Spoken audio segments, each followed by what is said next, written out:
Ever woke up feeling like the weight of the world is pressing down on your shoulders? Like no matter how hard you try, the day is just set against you? You're not alone. Even the greatest minds in history faced their own battles with hardship and adversity. But they had a secret weapon: Stoic philosophy. From the Emperor Marcus Aurelius to the humble slave Epictetus, these teachings have withstood the test of time and can offer you a beacon of light on the darkest of days. Whether you're battling stress, facing unexpected challenges, or simply trying to find your inner peace, these Stoic principles are here to guide you. So, grab a cup of tea, find a comfortable spot, and join me as we explore these powerful words of wisdom. Welcome to 33 Stoic Advice for Hard Days, your ultimate guide to resilience and inner strength.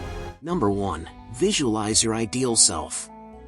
Alright, let's dive deep into the concept of visualizing your ideal self. This idea, though simple in theory, can be transformative when applied with intention and consistency.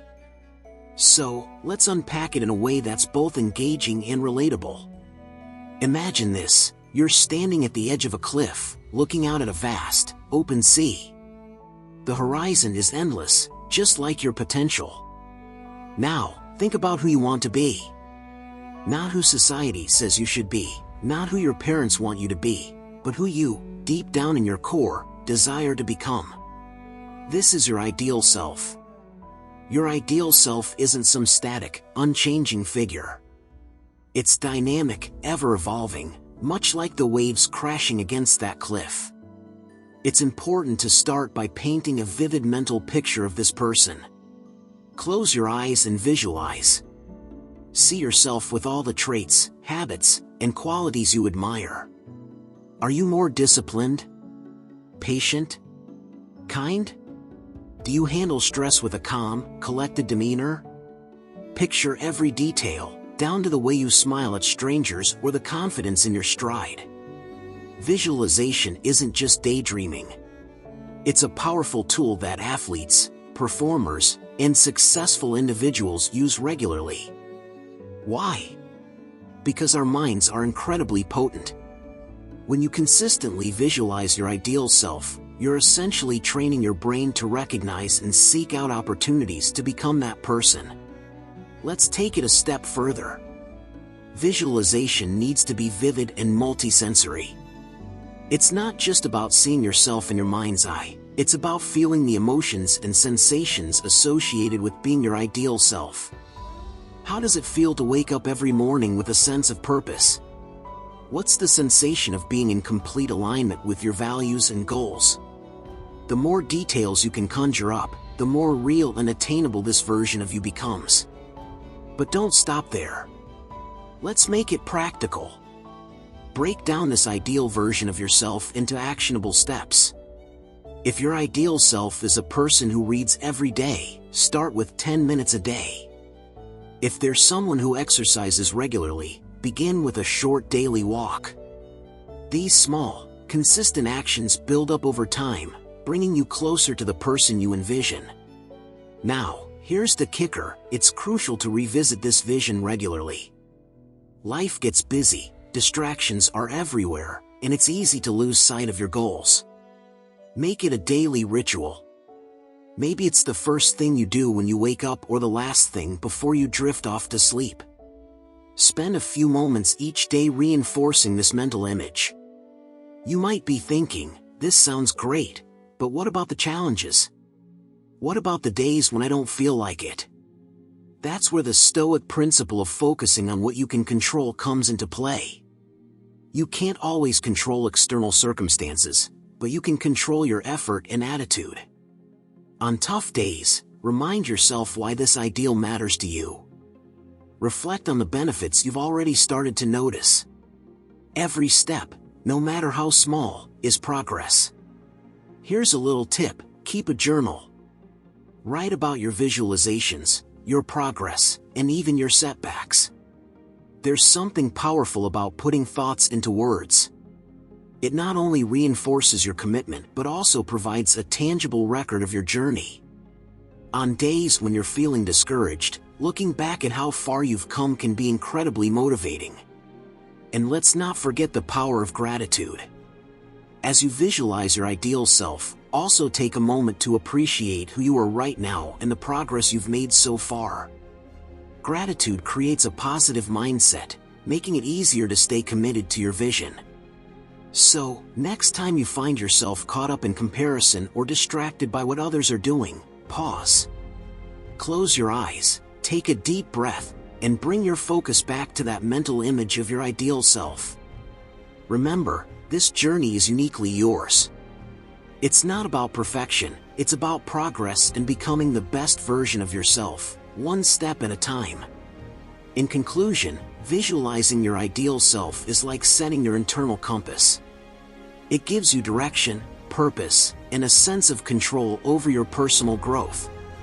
Embrace this practice, make it a part of your daily routine, and watch as you gradually transform into the person you've always aspired to be. Number 2, practice silent reflection. Imagine you're in the middle of a hectic day, emails flying in, notifications buzzing, people asking for your attention left and right. It's pure chaos. But then, you find a quiet corner, maybe your favorite chair or a cozy nook in a park, and you just sit. You let the silence envelop you. Sounds kind of peaceful, right? That's the magic of silent reflection. Silent reflection is like hitting the pause button on the chaos of life. It's not about meditating for hours or achieving some Zen-like state. It's just taking a few moments to step back and think. Think about your day, your actions, your thoughts. It's a time to check in with yourself, without the noise and distractions that usually fill our lives. Think of it like this: our minds are like a cluttered room. Every day, we accumulate more and more stuff, thoughts, worries, to-dos. Silent reflection is like tidying up that room. It's taking a few minutes to sort through the mess and find some clarity. You might realize that a problem you've been stressing about isn't that big of a deal, or that you've been neglecting something important. It's about gaining perspective. Now, let's talk about how to actually do this. You don't need any fancy equipment or special skills. All you need is a bit of time and a quiet space. Start by setting aside just 5 minutes. Find a place where you won't be disturbed. It could be your bedroom, your backyard, even your car if that's where you can find some peace. Sit comfortably, close your eyes if you want, and just breathe. In and out, nice and slow. As you breathe, start to let your mind wander. Don't force it to think about anything specific. Just let it go where it wants to go. You might find yourself thinking about your day, or a conversation you had, or something that's been bothering you. That's okay. The goal isn't to control your thoughts, but to observe them. While you're observing, try to do so without judgment. If you start thinking about something negative, don't beat yourself up about it. Just acknowledge it and let it pass. Imagine your thoughts are like clouds drifting across the sky. You don't try to hold onto them, you just watch them float by.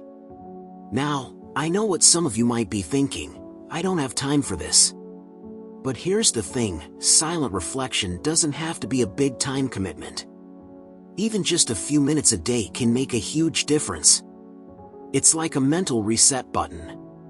You might find that after those few minutes, you feel calmer, more focused, and ready to tackle whatever comes next. Another great thing about silent reflection is that it can help you get to know yourself better. We spend so much time focusing on what's happening around us, work, family, social media, that we often forget to check in with ourselves. Silent reflection is a way to reconnect with who you are and what you really want. It's like having a heart-to-heart with yourself. And here's a little tip: try to make it a habit. Pick a time of day that works for you, maybe first thing in the morning, or right before bed. Consistency is key. The more you practice silent reflection, the easier it will become. It's like building muscles. At first, it might feel a bit awkward or uncomfortable, but stick with it. Over time, you'll start to look forward to those quiet moments.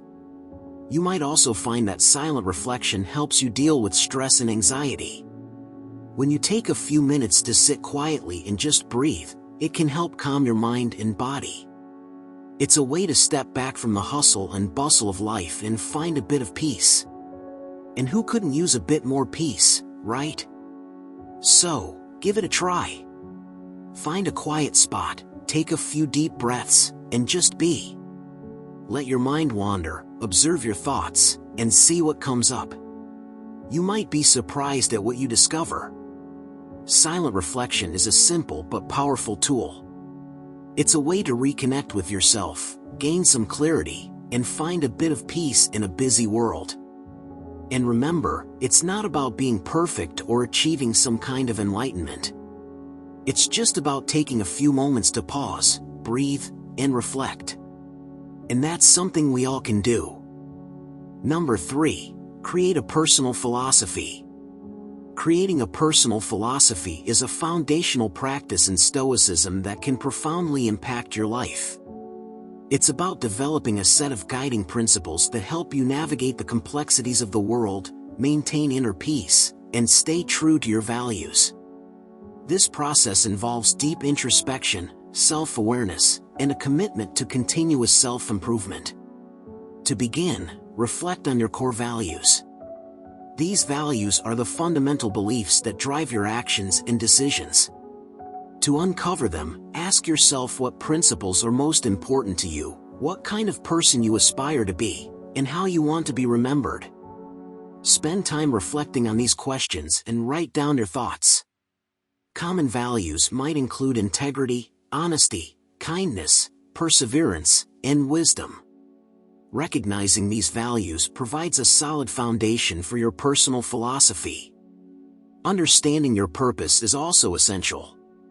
A personal philosophy is deeply connected to your sense of purpose, which gives your life direction and meaning. To find your purpose, consider what activities make you feel fulfilled and energized.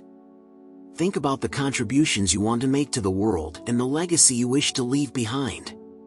Your purpose doesn't have to be grand. It can be as simple as being a supportive friend or making a positive impact in your community. Studying Stoic principles can offer timeless wisdom that enriches your personal philosophy. The core tenets of Stoicism include the idea that virtue is the highest good, focusing on what you can control, accepting fate with grace, and living in accordance with nature. Virtue encompasses qualities like wisdom, courage, justice, and temperance. Focusing on what you can control means paying attention to your thoughts, actions, and responses, while letting go of what you cannot influence. Embracing the concept of amor fati, or loving your fate, helps you accept whatever happens with grace and equanimity. Living in accordance with nature involves aligning your life with nature's rhythms and respecting the interconnectedness of all things. With your core values and purpose in mind, and inspired by Stoic teachings, you can start crafting your guiding principles. These principles will serve as your moral compass, helping you make decisions and stay true to yourself. For example, practicing gratitude regularly reminds you of the good things in your life, helping you stay grounded and appreciate the present moment. Cultivating resilience means embracing challenges and setbacks as opportunities for growth, strengthening your ability to bounce back from adversity. Seeking wisdom involves continuously striving to learn and grow, engaging in lifelong learning, and seeking knowledge from various sources. Acting with integrity ensures that your actions align with your values, promoting honesty, fairness, and consistency in your dealings with others. Embracing simplicity focuses your attention on what truly matters and eliminates unnecessary distractions, bringing peace and clarity to your life. Creating a personal philosophy is an ongoing process. It's not enough to simply write down your guiding principles, you must actively implement them in your daily life. Spend a few minutes each day reflecting on your actions and decisions, considering whether they align with your personal philosophy. Engaging in mindfulness practices such as meditation can enhance your self-awareness and help you stay centered. Seeking feedback from trusted friends or mentors can provide valuable perspectives and help you stay accountable. As you grow and evolve, your personal philosophy may need to be adjusted. Life is dynamic, and so are your values and goals. Periodically review and reassess your guiding principles to ensure they still resonate with you. Be open to change and willing to adapt your philosophy as needed. Your personal philosophy is not just for your benefit, it can also inspire others. By living according to your principles, you become a role model for those around you. Your actions can influence and motivate others to reflect on their own values and create their personal philosophies. In conclusion, creating a personal philosophy is a transformative journey that helps you focus on yourself rather than others. It empowers you to live a life of purpose, integrity, and inner peace. By identifying your core values, understanding your purpose, studying Stoic principles, crafting guiding principles, implementing them in your daily life, and being open to evolution, you can develop a personal philosophy that guides you through life's challenges and triumphs. This philosophy will be a source of strength, wisdom, and resilience, helping you navigate the complexities of the world with clarity and confidence. Number 4. Engage in voluntary discomfort. Engaging in voluntary discomfort is a cornerstone of Stoic philosophy, a practice that prepares individuals to face the inevitable challenges of life with resilience and composure. By willingly subjecting ourselves to discomfort, we train our minds and bodies to endure hardships, thereby fostering a sense of inner strength and tranquility. This concept, rooted in the teachings of ancient Stoics such as Seneca, Epictetus, and Marcus Aurelius, encourages us to step out of our comfort zones regularly and embrace the difficulties that come our way. Voluntary discomfort can take many forms, each serving as a means to build fortitude and self-discipline. One common practice is physical exercise. The rigors of a challenging workout push our bodies to their limits, simulating the physical strains we might encounter in our daily lives. By embracing the pain and exhaustion of exercise, we learn to persevere through physical discomfort, making us more resilient to unexpected hardships. The sweat and strain of a workout serve as a metaphor for life's struggles, teaching us that endurance and effort are essential to overcoming obstacles. Another method is fasting. Depriving ourselves of food for a set period, whether it's skipping a meal or engaging in a longer fast, teaches us to manage hunger and appreciate the abundance we often take for granted. Fasting cultivates self-control, showing us that we can endure temporary deprivation without succumbing to weakness. It reminds us that our bodies are capable of far more than we often give them credit for, and that discomfort is transient and manageable. Cold exposure is yet another practice of voluntary discomfort. Taking cold showers or plunging into icy waters can be a shock to the system, but it also serves as a powerful exercise in mental toughness. The initial shock of cold water forces us to confront our immediate discomfort and manage our reaction to it. By acclimating ourselves to cold temperatures, we learn to control our breathing, calm our minds, and push through the discomfort. This practice not only strengthens our physical resilience but also enhances our ability to stay calm and composed under pressure.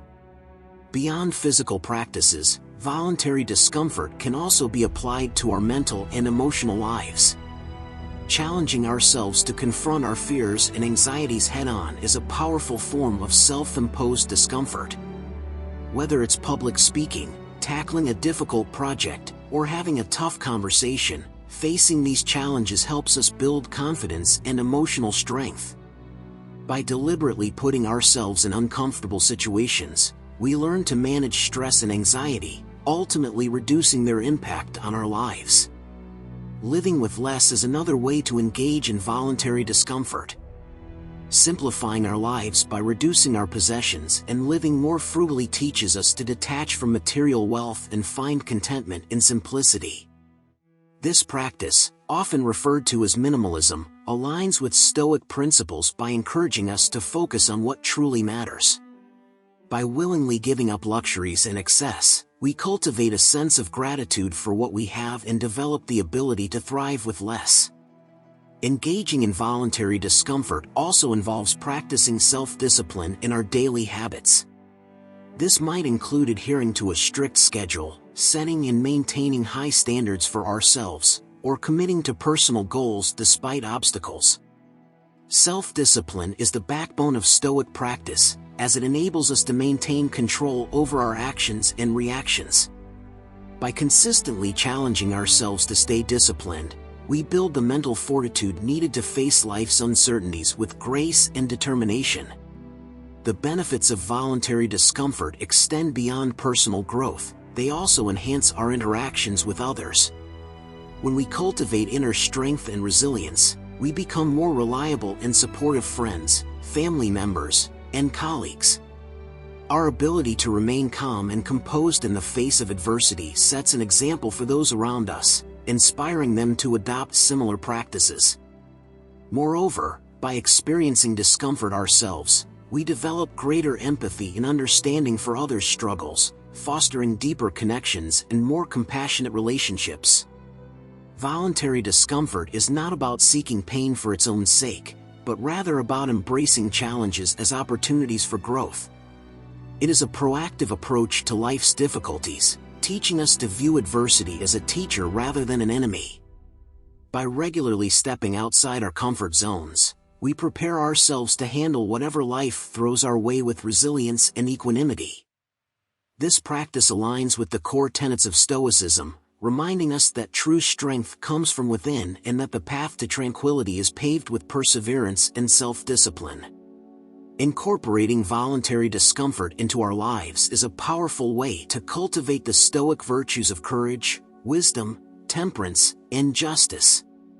It helps us develop the mental and physical resilience needed to navigate the complexities of modern life while staying true to our principles. By embracing discomfort, we not only strengthen ourselves but also contribute to a more resilient and compassionate society. Number 5. Record your dreams and aspirations. Alright, let's dive into this idea of recording your dreams and aspirations. I know it might sound a bit cliché, but trust me, there's magic in putting pen to paper or, for the more tech-savvy among us, typing it out on a digital note. You see, our minds are often a chaotic mess of thoughts, worries, and ideas, constantly buzzing around like a hive of bees. By recording our dreams and aspirations, we're essentially giving structure to that chaos. It's like clearing the fog to see the path ahead more clearly. When you jot down your dreams, something incredible happens. It's like you're telling the universe, "Hey, I'm serious about this." It's a declaration of intent. Have you ever noticed how thoughts feel fleeting, almost intangible, but once you write them down, they suddenly become real? That's because you've taken an abstract concept and given it form. It's no longer just a thought, it's a plan, a goal, a mission. Now, let's talk about why this is important from a Stoic perspective. Stoicism teaches us to focus on what we can control and let go of what we can't. When you record your dreams and aspirations, you're taking control of your future. You're setting your sights on what matters to you, not what others think should matter.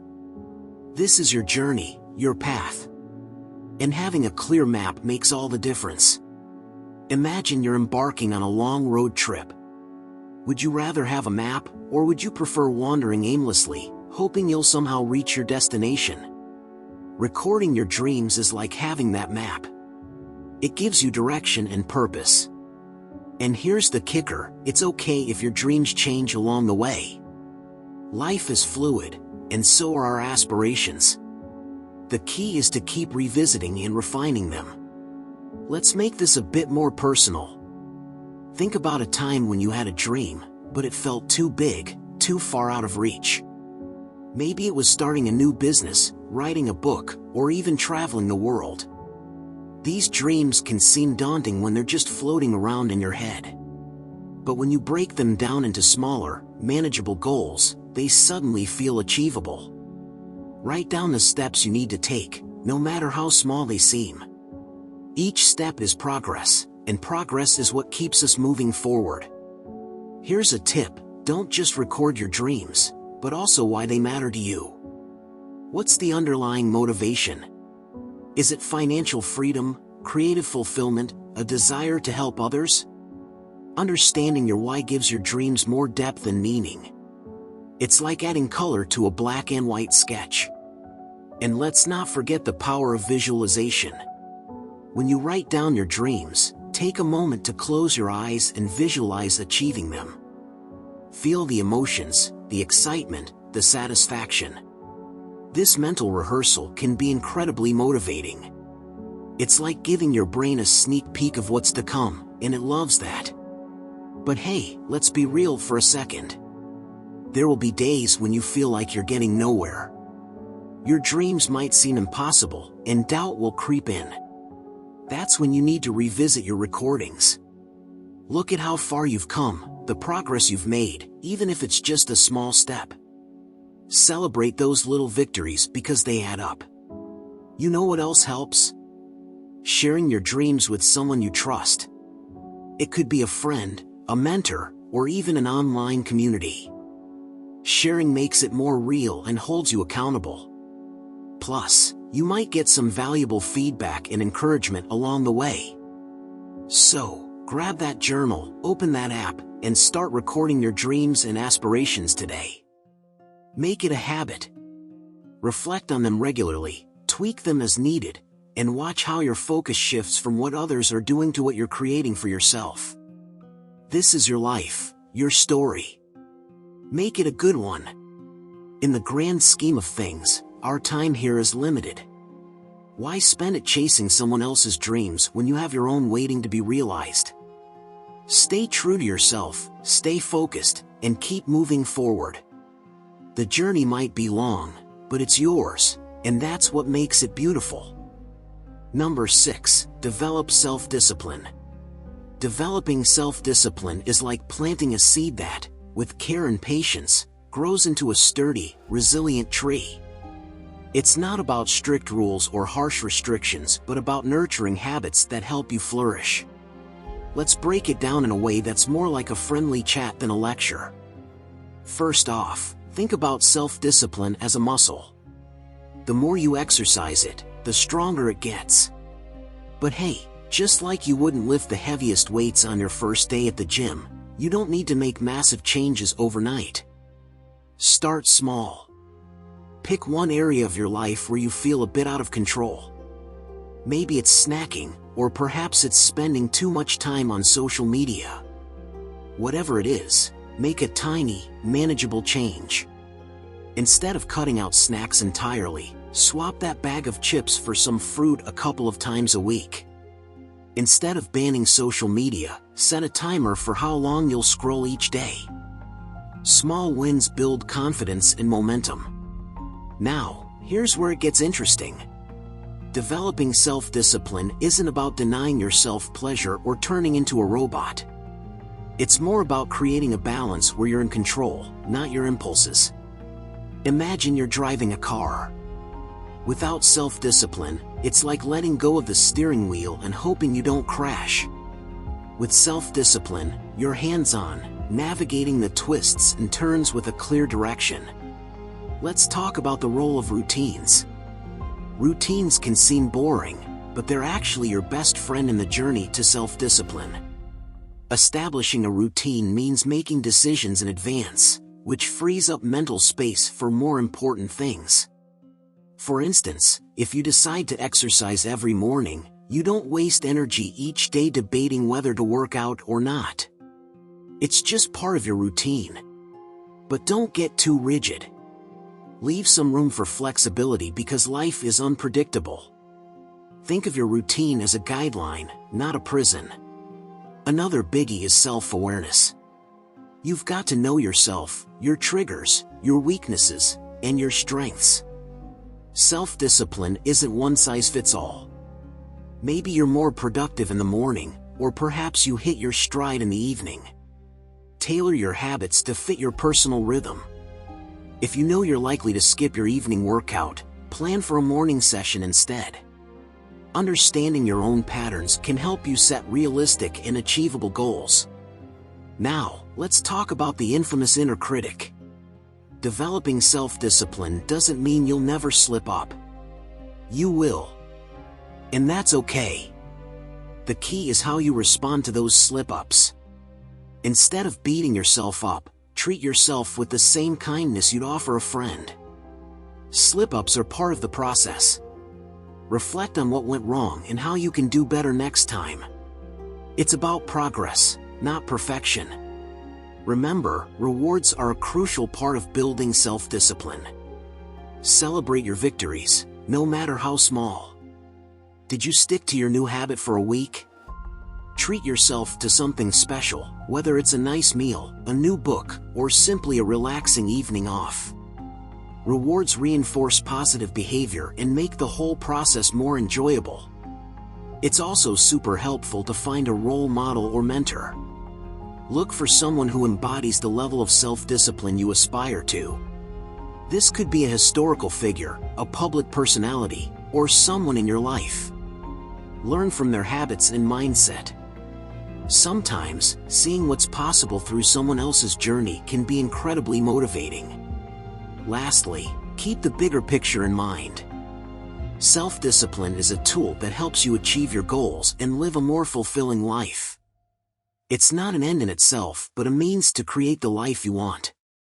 Focus on your why. Why do you want to develop self-discipline? Maybe it's to be healthier, to feel more in control, or to achieve a dream. Keeping your ultimate goal in mind can help you stay motivated when the going gets tough. So, there you have it. Self-discipline isn't about being hard on yourself. It's about setting yourself up for success, one small step at a time. With patience, self-awareness, and a bit of kindness to yourself, you'll find that self-discipline can be your strongest ally on the road to personal growth and fulfillment. Keep at it, and watch how your life transforms, one disciplined choice at a time.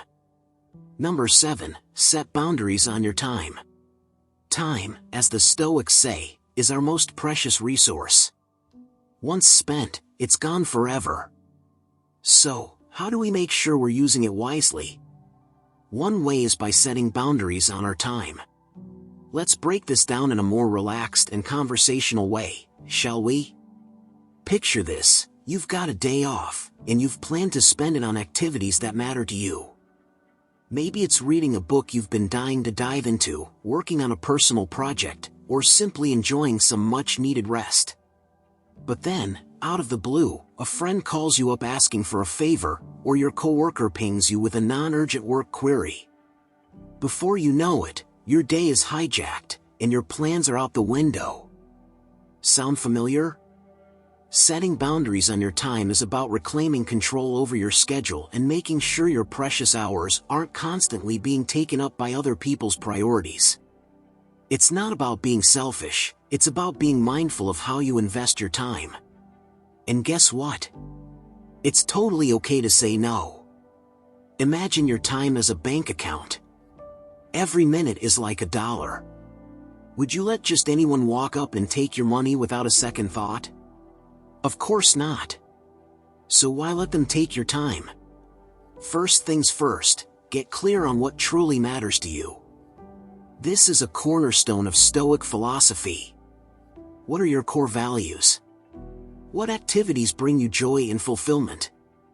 Once you know this, it becomes easier to spot when your time is being spent on things that don't align with your values. Let's talk about creating a no list. Sounds weird, right? But it's a game changer. Write down activities or types of requests that you'll automatically decline.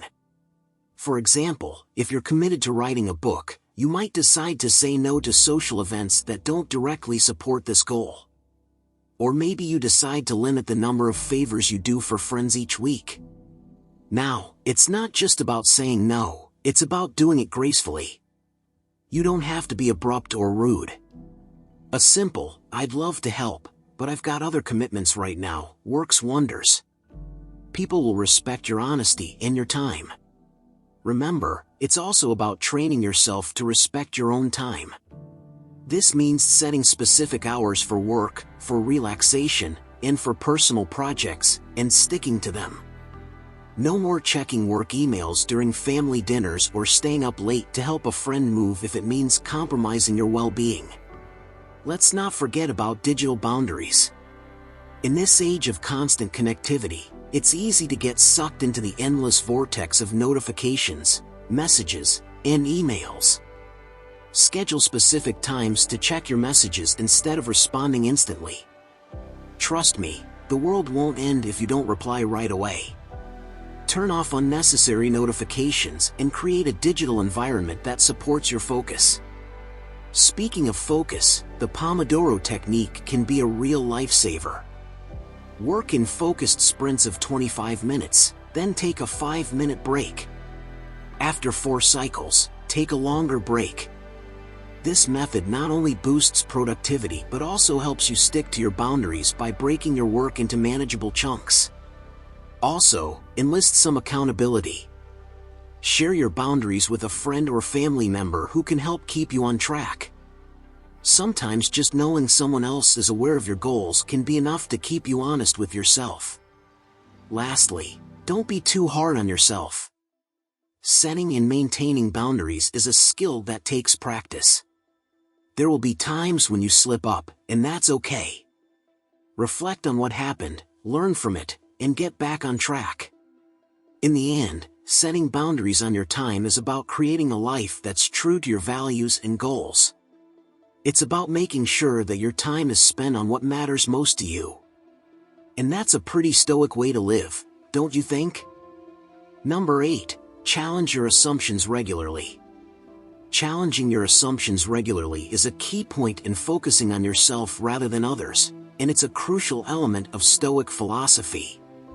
The idea here is to question the things you take for granted, the beliefs you hold, and the stories you tell yourself. It's about staying curious and open-minded. So, let's break it down in a fun, relatable way. Have you ever caught yourself thinking, I just know how this is going to turn out, and then it doesn't? Like when you're convinced that your friend is upset with you because they didn't reply to your message right away, only to find out they were just busy. It's crazy how our minds can jump to conclusions, right? This is where challenging your assumptions comes in. Assumptions are those sneaky little thoughts that creep in and shape how we see the world, often without us even realizing it. They can be about anything, how we think people see us, what we believe we're capable of, or even how we interpret events around us. The Stoics were all about questioning these assumptions to live a more rational, serene life. Let's start with a simple exercise. When you catch yourself making an assumption, pause and ask yourself, is this true? Seriously, it's a game changer. If you think someone is mad at you, ask yourself, do I have concrete evidence for this? More often than not, you'll realize that you're jumping to conclusions without much to go on. Another good one is to flip the script. Try to see things from another perspective. Let's say you assume your boss is ignoring your emails because they're dissatisfied with your work. Flip it. Maybe they're swamped with other priorities, or perhaps they trust you to handle things independently. This helps break the cycle of negative thinking and opens up new ways of understanding a situation. Ever heard of the phrase, get out of your comfort zone? Well, it's directly tied to challenging your assumptions. Our comfort zones are built on assumptions about what's safe, what's possible, and what's expected of us. By stepping out, we're forced to confront these assumptions head-on. Try something new, something that scares you a little. You'll often find that the things you assumed would be terrifying or impossible are actually quite manageable, or even enjoyable. Reflection is another powerful tool. At the end of each day, take a few minutes to reflect on your thoughts and actions. What assumptions did you make? How did they influence your behavior? Did they help or hinder you? Writing down your reflections can be particularly insightful. You might notice patterns you weren't aware of before. Let's not forget the importance of feedback. Asking for feedback from others can shed light on your blind spots. Sometimes, we're so caught up in our own heads that we can't see things clearly. A trusted friend or mentor can provide a fresh perspective and help us see where our assumptions might be leading us astray. Oh, and here's a fun one: play the devil's advocate with yourself. For every assumption, argue the opposite. If you think, "I'm terrible at public speaking," argue the opposite: "I'm actually pretty good at it, and I just need more practice." This helps to dismantle those limiting beliefs and opens up new possibilities. Remember, our brains love to take shortcuts. Assumptions are like mental shortcuts that save us time and effort. But these shortcuts can lead us down the wrong path if we're not careful. By challenging them, we keep our minds sharp and our perspectives fresh. And don't worry about being wrong. Challenging your assumptions doesn't mean you have to get it right every time. It's about the process of questioning and being open to different outcomes. It's about staying flexible and adaptable. So, next time you find yourself assuming the worst, or jumping to a conclusion, take a step back. Ask yourself, is this really true? Challenge that assumption. Flip the script. Seek feedback. Play devil's advocate. And most importantly, stay curious. By regularly challenging your assumptions, you'll find yourself living a more thoughtful and intentional life. You'll be less reactive, more proactive, and better able to focus on what truly matters: your growth and well-being. It's a key step in embracing the Stoic mindset and focusing on yourself rather than others. Number 9. Detach from external validation. You know, it's super common for people to get caught up in what others think of them. It's like this never-ending loop of seeking approval and validation from the outside world. But here's the thing: Stoicism teaches us that this external validation isn't just unnecessary, it can be downright harmful to our well-being. Think about it. When we constantly chase after other people's approval, we're essentially giving away our power. Our happiness, our peace of mind, they all become dependent on the whims of others. And let's be real, people's opinions are fickle. One moment they're praising you, the next they're criticizing you. If you anchor your self-worth to this, you're in for a pretty wild ride. So, how do we detach from this need for external validation? It starts with understanding that true contentment comes from within. The Stoics believe that we should focus on what we can control: our thoughts, our actions, our reactions. Everything else, including what others think of us, falls into the category of things we can't control. And if we can't control it, why let it control us? Imagine this: you're working on a project that you're really passionate about. You pour your heart and soul into it. Now, if you're doing it for external validation, you're always going to be on edge. What if people don't like it? What if they criticize it? But if you're doing it because it aligns with your values and brings you joy, then the outcome doesn't hold that same power over you. You've already won because you're staying true to yourself. Epictetus, one of the famous Stoic philosophers, often talked about this. He said, "It's not what happens to you, but how you react to it that matters." This mindset shift is crucial. Instead of seeking validation from others, validate yourself. Ask yourself, am I doing my best? Am I acting in line with my principles? If the answer is yes, then external opinions lose their sting. Now, let's get practical. How do you actually practice this detachment in everyday life? One effective method is to practice mindfulness. When you catch yourself seeking external approval, pause and bring your focus back to your internal compass. Reflect on why you're doing what you're doing. Are you looking for applause, or are you following your own path? Another tip is to limit your exposure to social media. It's a breeding ground for comparison and validation seeking. Instead, spend time on activities that bring you intrinsic joy. Whether it's reading, hiking, painting, or simply spending time with loved ones, engage in things that make you happy from the inside out. It's also helpful to surround yourself with people who support your journey of self-discovery.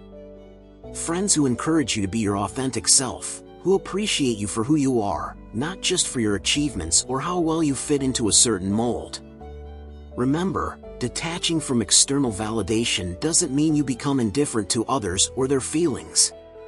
It means you don't let their opinions dictate your self-worth. You can listen to feedback, but you get to choose what to take to heart and what to let go. In essence, embracing this Stoic principle can transform your life. You start living more authentically, with a sense of freedom and inner peace that's not easily shaken by external forces. It's a powerful way to reclaim your power and focus on what truly matters, your own growth and happiness. So, next time you find yourself craving that external pat on the back, take a step back. Remind yourself of your own worth, independent of what others think. You're not here to live up to someone else's expectations. You're here to be the best version of yourself, for yourself. And that, my friend, is more than enough. Number 10. Embrace minimalism in thought and action.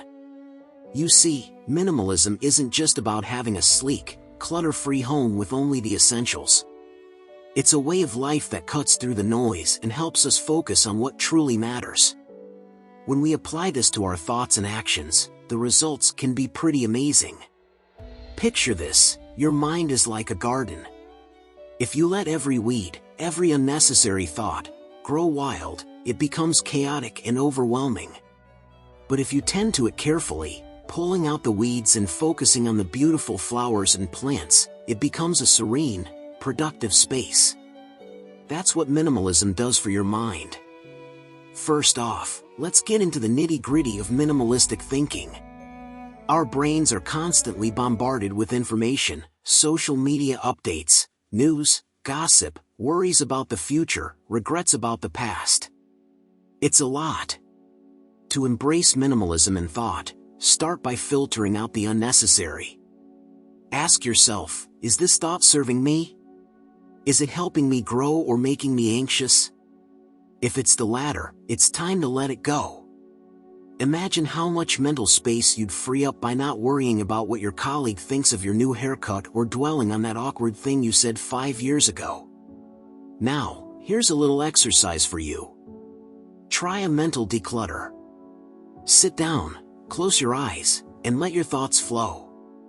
Don't judge them, just observe. After a few minutes, start categorizing them. Which ones are truly important? Which ones are just noise? This practice can help you become more aware of your mental clutter and give you the tools to start clearing it out. Next up, let's talk about actions. Minimalism in action means focusing your energy on what truly matters. Think about it, how often do we waste time on things that don't really add value to our lives? Scrolling mindlessly through social media, engaging in petty arguments, or even just trying to do too many things at once. It's exhausting. By focusing on fewer, more meaningful actions, you can achieve more and feel more fulfilled. Take a moment to reflect on your daily activities. What are the things that truly matter to you? What are the actions that align with your goals and values? Prioritize those. It might mean saying no to a few social invitations or cutting down on Netflix binges, but the payoff is worth it. You'll find that you have more time and energy for the things that really matter, like pursuing a passion, spending quality time with loved ones, or simply taking care of yourself. One of the best ways to practice minimalism in action is through setting clear priorities. Every morning, take a few minutes to jot down your top 3 tasks for the day. Focus on completing these before moving on to anything else. This simple practice can transform your productivity and help you stay aligned with your goals. But let's not forget, minimalism isn't about being perfect. It's about making small, intentional changes that lead to a more focused and fulfilling life. Don't beat yourself up if you slip back into old habits now and then. It's all part of the journey. Celebrate your progress and keep moving forward. And here's a little secret: minimalism can make you happier. When you clear out the mental and physical clutter, you create space for joy and contentment. You start to appreciate the little things, a quiet morning, a good book, a deep conversation. These moments become richer and more meaningful. So, there you have it. Embracing minimalism in thought and action is like giving your mind and life a good spring cleaning. It's about letting go of the excess and focusing on what truly matters. Start small, be patient with yourself, and enjoy the journey. You'll be amazed at how transformative this simple shift can be. In the next section, we will discuss some advice to overcome challenges in our relationships. Number 1, recognizing growth-stifling relationships. Alright, so let's dive into something that's super important but often gets overlooked: growth-stifling relationships. You know those relationships where you feel like you're just not moving forward? Yeah, those. They're like an anchor dragging you down when you could be soaring. Imagine this: you've got dreams, ambitions, and goals. Maybe you want to start a new hobby, pursue a different career, or just grow as a person. But every time you try to make a move, there's someone in your life who just doesn't get it. They might not outright say it, but their actions, their words, their energy, it's all holding you back. It's like trying to run with weights strapped to your ankles. You're putting in all this effort, but you're not getting anywhere. Now, this doesn't mean they're bad people. Sometimes, people just grow at different paces or in different directions. And that's okay. What's not okay is staying in a situation where you feel stifled. It's like a plant trying to grow in a pot that's too small. You need space, sunlight, nutrients. You need the right environment to flourish. Let's say you've got a friend who always dismisses your ideas. You're excited about a new project, but they're like, "Nah, that's not gonna work," or "Why bother?" It's subtle, but over time, it chips away at your confidence. You start doubting yourself. That's a red flag right there. Friends, partners, anyone close to you should be cheering you on, not tearing you down. And speaking of partners, romantic relationships can be a major source of growth-stifling vibes. Picture this: you're in a relationship where your partner is comfortable with how things are. They're not interested in self-improvement or trying new things. But you are. You want to take a class, start a business, travel the world. But they're content with the status quo. Over time, you start feeling trapped, like you're living the same day over and over again. It's like being stuck in a time loop where nothing changes. That's not what life is supposed to be about. Then there's the aspect of emotional support, or lack thereof. When you're in a relationship where the other person doesn't support your growth, it feels like you're constantly swimming against the tide. You come home after a long day, excited to share your progress, but they're just not interested. Or worse, they belittle your efforts. That hurts, and it's draining. It's like trying to light a fire in the rain. Let's talk about how this ties into Stoicism. Marcus Aurelius, one of the great Stoic philosophers, emphasized the importance of surrounding yourself with people who elevate you. He believed that we become like the people we associate with. So, if you're surrounded by naysayers and doubters, that's going to rub off on you. But if you're with people who inspire you, who push you to be better, you'll rise to the occasion. It's tough, though. Cutting ties with people, especially those we care about, is never easy. But sometimes, it's necessary for your own growth. Think of it as pruning a tree. You cut away the dead branches so the tree can grow stronger and healthier. It's not about being selfish, it's about self-care and prioritizing your growth. And don't forget, you deserve to be in relationships that nurture and support you. Life is too short to be held back by anyone or anything. Surround yourself with people who light a fire in your soul, who believe in you even when you doubt yourself. These are the relationships that will help you grow, thrive, and become the best version of yourself. So, take a good look at the relationships in your life. Are they helping you grow, or are they holding you back? Be honest with yourself. It's not always easy, but recognizing and addressing growth-stifling relationships is a crucial step towards living a fulfilling, purposeful life. Remember, you have the power to choose who you let into your inner circle. Choose wisely. Number 2, navigating negative emotions with Stoic wisdom. Let's talk about something we all face at some point: negative emotions. You know, those gnawing feelings of anger, sadness, frustration, or even resentment. These emotions can hit us hard, especially in relationships. But here's the kicker: Stoicism, that ancient philosophy, has some pretty rad tools to help us navigate these choppy emotional waters. So, picture this: you're in a relationship, and things start getting rocky. Maybe your partner said something that really ticked you off, or maybe there's a recurring issue that just won't go away. Negative emotions start bubbling up. What do? Do you lash out? Do you bottle it up? Or do you turn to the wisdom of the Stoics? First off, the Stoics teach us about the power of perception. Marcus Aurelius, one of the big names in Stoicism, often reminded himself that it's not things that upset us, but our judgments about them. So, let's say your partner forgot your anniversary. Instead of immediately thinking, "They don't care about me," try to step back. What's the real issue here? Is it possible they're just overwhelmed with work or personal stress? Changing your perspective can often diffuse a lot of that initial anger or hurt. Now, let's dive deeper. Negative emotions aren't just about the immediate trigger, they're often tied to our expectations and desires.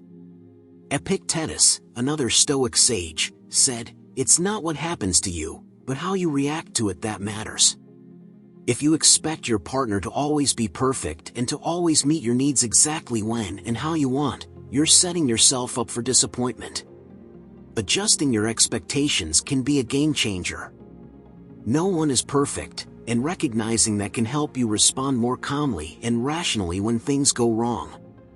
Okay, so you've adjusted your perspective and expectations, but you're still feeling those negative vibes. What now? The Stoics were big fans of premeditatio malorum, or the premeditation of evils. Sounds grim, right? But it's actually a brilliant tactic. It means mentally preparing yourself for potential challenges or disappointments. So, next time you're anticipating a tough conversation with your partner, spend a few minutes imagining different scenarios and how you might respond. This practice can make you feel more grounded and less reactive when the moment actually arrives. Now, let's get real for a moment. Sometimes, no matter how much we try to manage our emotions, we still feel overwhelmed. That's where another Stoic tool comes in handy: journaling. Yeah, I know, it sounds a bit old school, but trust me on this.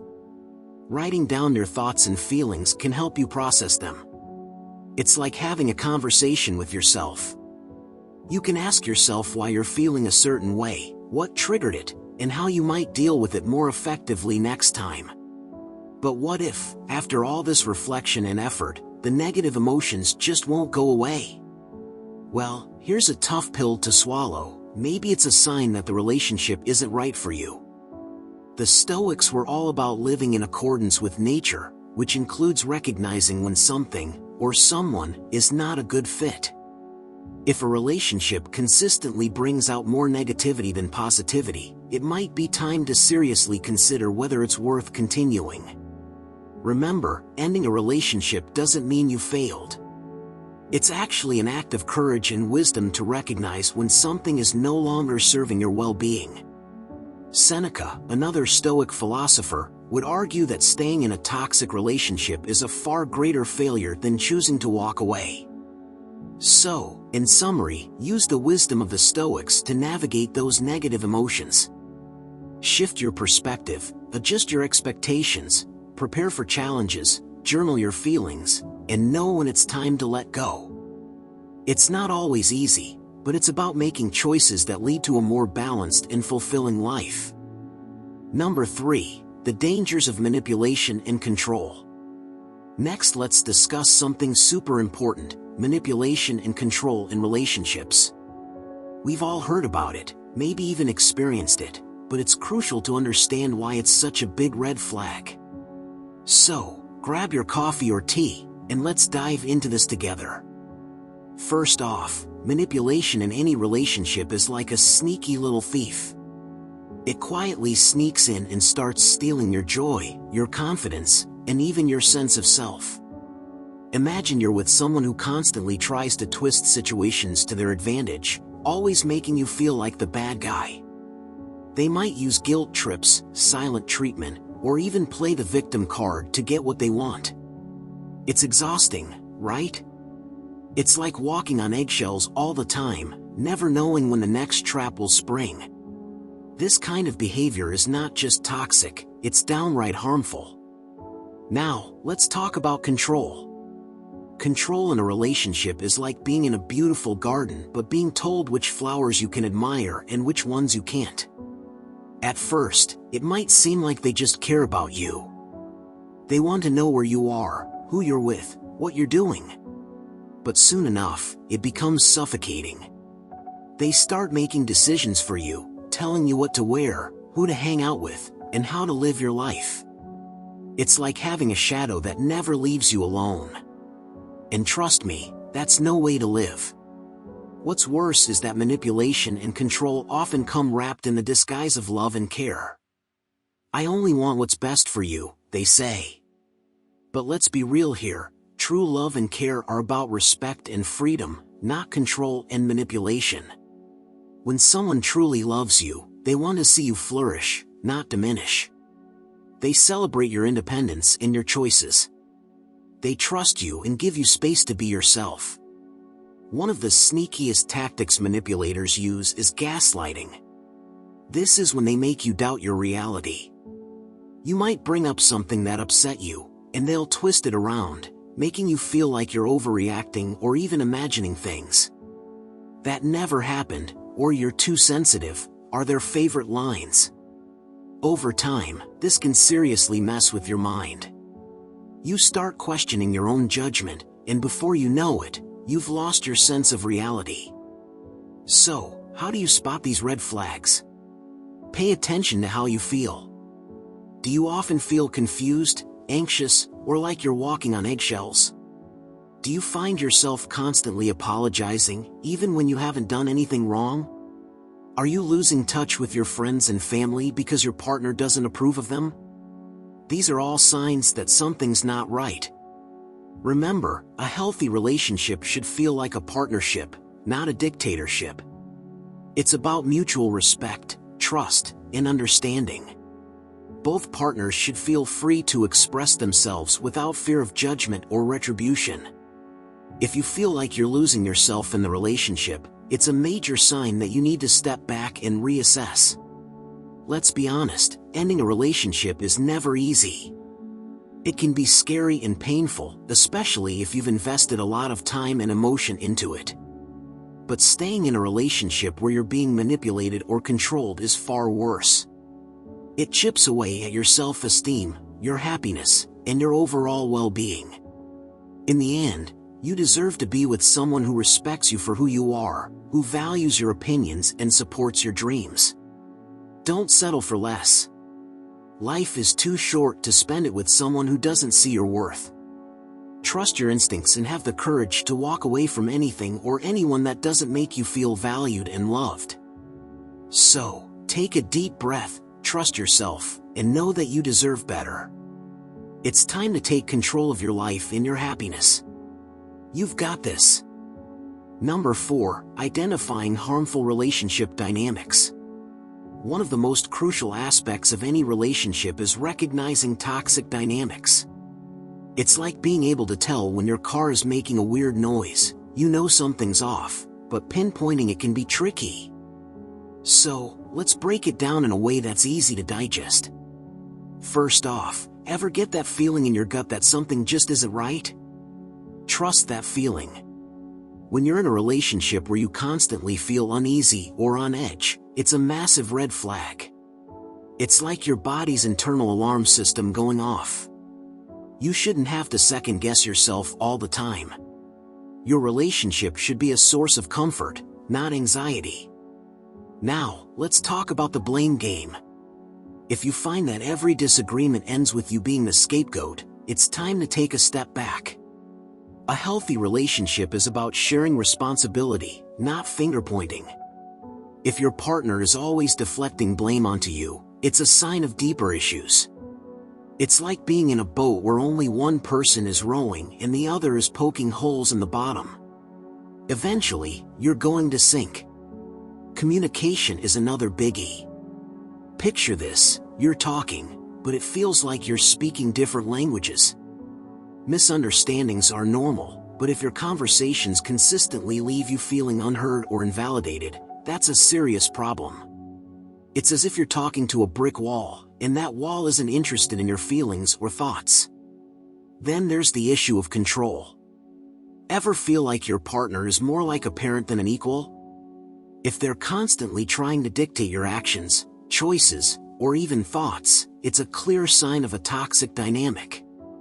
Relationships should be about mutual respect and freedom, not one person holding the reins while the other follows orders. Let's not forget about support, or lack thereof. If you're chasing your dreams and your partner is more of a dream crusher than a cheerleader, that's a bad sign.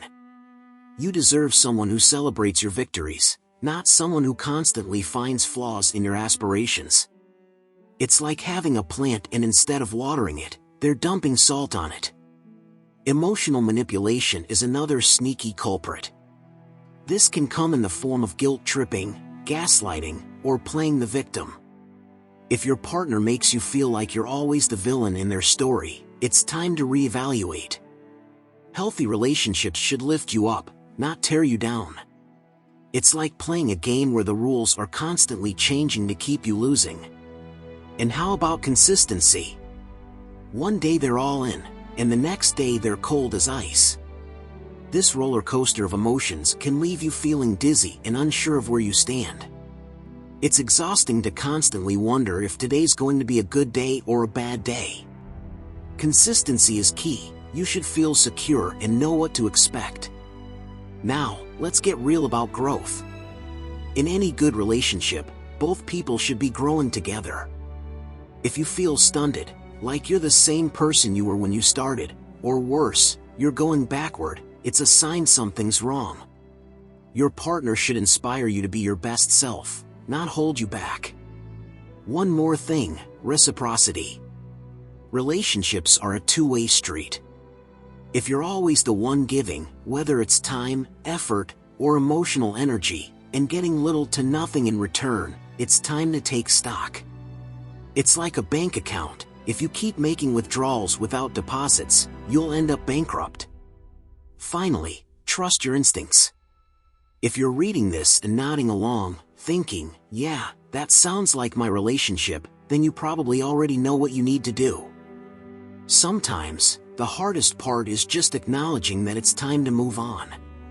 But remember, you deserve to be in a relationship where you feel valued, respected, and happy. Ending a relationship is never easy, but recognizing these harmful dynamics is the first step toward finding something better. Number 5. Reality versus illusions in relationships. Next, let's dive deep into the idea of reality versus illusions in relationships. This one's crucial because, let's face it, we all sometimes wear those rose-tinted glasses and miss the bigger picture. So, here we go.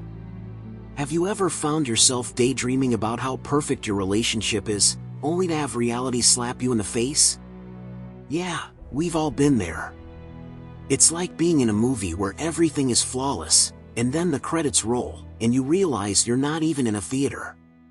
You're standing in your messy kitchen, wondering why your partner left the milk out again. But here's the kicker, it's not about the milk. It's about seeing things as they are, not as you wish they were. Picture this, you're dating someone who seems amazing on paper. They're charming, good-looking, and say all the right things. But something feels off. Maybe they're not as attentive as they should be, or their actions don't quite match their words. Deep down, you know something's not right, but you push those thoughts aside. Why? Because the idea of them, the illusion you've created, is too enticing to let go of. Illusions in relationships are like those fancy filters on social media. They make everything look perfect, but it's all a facade. Reality, on the other hand, is unfiltered and raw. It's the late-night arguments, the differences in values, and the little annoyances that you can't Photoshop away. And these unfiltered moments? They're the true test of a relationship. Let's talk about why we cling to these illusions. Sometimes, it's fear. Fear of being alone, fear of starting over, fear of admitting we were wrong about someone. Other times, it's comfort. It's easier to hold on to the fantasy than to confront the harsh truths. But here's the deal, living in an illusion doesn't do anyone any good. It's like building a house on sand. Sooner or later, it's going to crumble. You might be thinking, but what if I'm just being too critical? There's a fine line between being realistic and being overly critical, and it's important to know the difference. Being realistic means acknowledging both the good and the bad, and assessing whether the relationship truly meets your needs and values. It's about seeing your partner for who they are, flaws and all, and deciding if that's someone you want to build a life with. Now, let's flip the script. What if you're the one creating illusions about yourself? Maybe you're pretending to be someone you're not to keep the peace or to make your partner happy. This, my friend, is just as dangerous. Authenticity is the cornerstone of any healthy relationship. If you can't be yourself, then what's the point? So, how do you break free from these illusions? Start by having honest conversations, with yourself and with your partner. Reflect on your relationship and ask yourself tough questions. Are you truly happy, or are you just comfortable? Do you feel respected and valued, or are you constantly compromising your needs? It's also important to pay attention to your partner's actions, not just their words. Words can be deceiving, but actions rarely lie. Do they follow through on their promises? Do they show up for you when it matters? These are the signs that reveal the reality of your relationship. Breaking free from illusions can be painful. It might mean ending a relationship you've invested time and emotions into. But remember, it's better to face the truth now than to waste more time in a relationship that's built on falsehoods. Embrace the reality, no matter how harsh it may be. It's the first step towards finding a relationship that's truly fulfilling. In the end, reality isn't always pretty, but it's where genuine connections are formed. So, take off those rose-tinted glasses and see your relationship for what it truly is. You deserve a love that's real, not just an illusion. Number 6, the non-negotiables, values and reciprocity. The real deal breakers in any relationship are the non-negotiables. You know, those core values and the whole give and take thing. If you're constantly butting heads over these, it's like trying to fit a square peg in a round hole. So, what do we mean by values and reciprocity, and why are they so critical? Let's break it down. Values are like the compass guiding our lives. They're our beliefs, our principles, and what we hold dear. Imagine you're all about honesty, integrity, and kindness, but your partner? Not so much. Maybe they're more about bending the truth, or they don't really think twice about stepping on others to get ahead. It's not just a minor disagreement, it's a fundamental clash. This isn't about who's right or wrong, it's about two very different outlooks on life. When your core values don't align, it's like you're speaking entirely different languages. And let's be real, how long can you keep pretending you understand each other? Now, reciprocity, that's the heartbeat of any healthy relationship. It's the back and forth, the give and take. Relationships should be like a dance, not a tug of war. If you're always the one giving, making sacrifices, and going the extra mile while your partner is just cruising along, never lifting a finger, it's exhausting. You're not a doormat, and you shouldn't be treated like one. Stoicism teaches us to value our worth and not let ourselves be drained by one-sided relationships. If they're not willing to meet you halfway, that's a huge red flag. Picture this: you're always the one planning dates, making the effort to keep in touch, and supporting them through thick and thin. But when you need a shoulder to lean on, they're nowhere to be found. Or worse, they make you feel guilty for asking. That's not love, that's being taken for granted. And trust me, you deserve better than that. We all have our non-negotiables, those lines in the sand we won't cross. For some, it might be loyalty. For others, it's respect or trust. Whatever yours are, they're non-negotiable for a reason. They're the foundation upon which you build your relationships. If someone keeps stepping over these lines, it's not about being rigid or inflexible. It's about knowing your worth and not settling for less. Let's get a bit more personal here. Think about a time when you felt completely aligned with someone, where your values just clicked. Maybe it was with a friend, a family member, or even a past relationship. Remember how effortless it felt? That's what we're aiming for. On the flip side, recall a time when you were constantly compromising, bending over backward, and feeling undervalued. It's draining, right? Life's too short to keep pouring your energy into a black hole. Stoicism isn't about being emotionless, it's about being wise with our emotions. It's about recognizing what serves us and what drains us. If a relationship consistently clashes with your core values and leaves you feeling empty, it's time to reevaluate. Are you staying out of comfort, fear of loneliness, or because you've invested so much time already?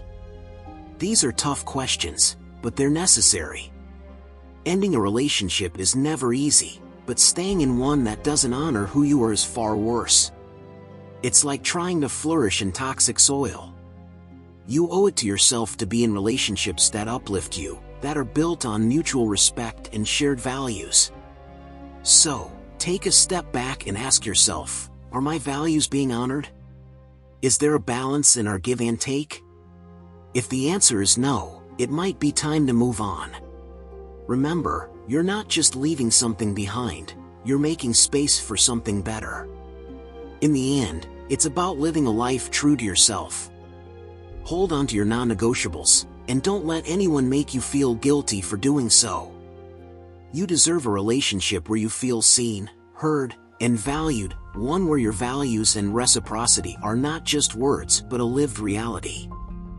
Number 7, addressing abuse and failed communication. Now, let's get into a tough but crucial topic, addressing abuse and failed communication in relationships. Picture this: you're in a relationship, and things have gone off the rails. You're feeling drained, constantly walking on eggshells, and it's like your voice is lost in the wind. This is not just a rough patch. We're talking about consistent patterns of abuse and communication breakdowns that leave you feeling trapped. Abuse can take many forms. It's not just about physical harm, although that's a clear and serious sign.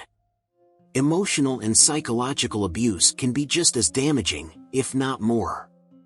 It's the constant criticism, the manipulation, the gaslighting, making you question your own reality. It's those subtle digs that erode your self-esteem over time. Imagine someone constantly belittling your dreams or making you feel worthless. Over time, this can chip away at your confidence, making you feel like a shadow of your former self. Communication? It's the lifeblood of any relationship. When that breaks down, it's like the foundation of a house crumbling. Maybe you've tried to talk about your feelings, but your partner just doesn't listen. Or worse, they turn it around on you, making you feel like you're the problem. Ever had those arguments where you end up more confused and hurt than before? That's a sign. Healthy relationships thrive on open, honest, and respectful communication. If you're constantly met with defensiveness or outright silence, that's a red flag waving high. Let's get personal here. Think about your own experiences. Have you ever felt like no matter what you say, it's just not getting through? You keep trying to explain your side, but it's like talking to a wall.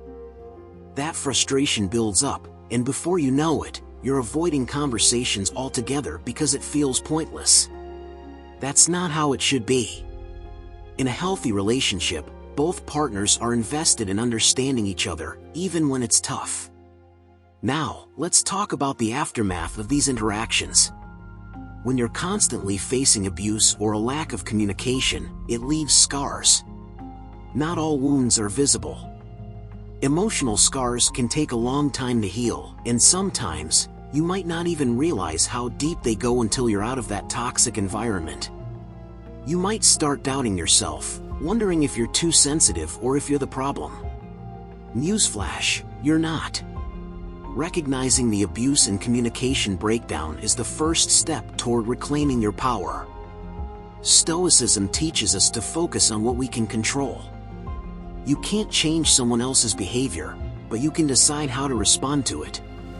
If you're in a situation where abuse and failed communication are constants, it might be time to consider stepping away. It's not about giving up, it's about protecting your well-being and mental health. You deserve to be in a relationship where you feel safe, heard, and valued.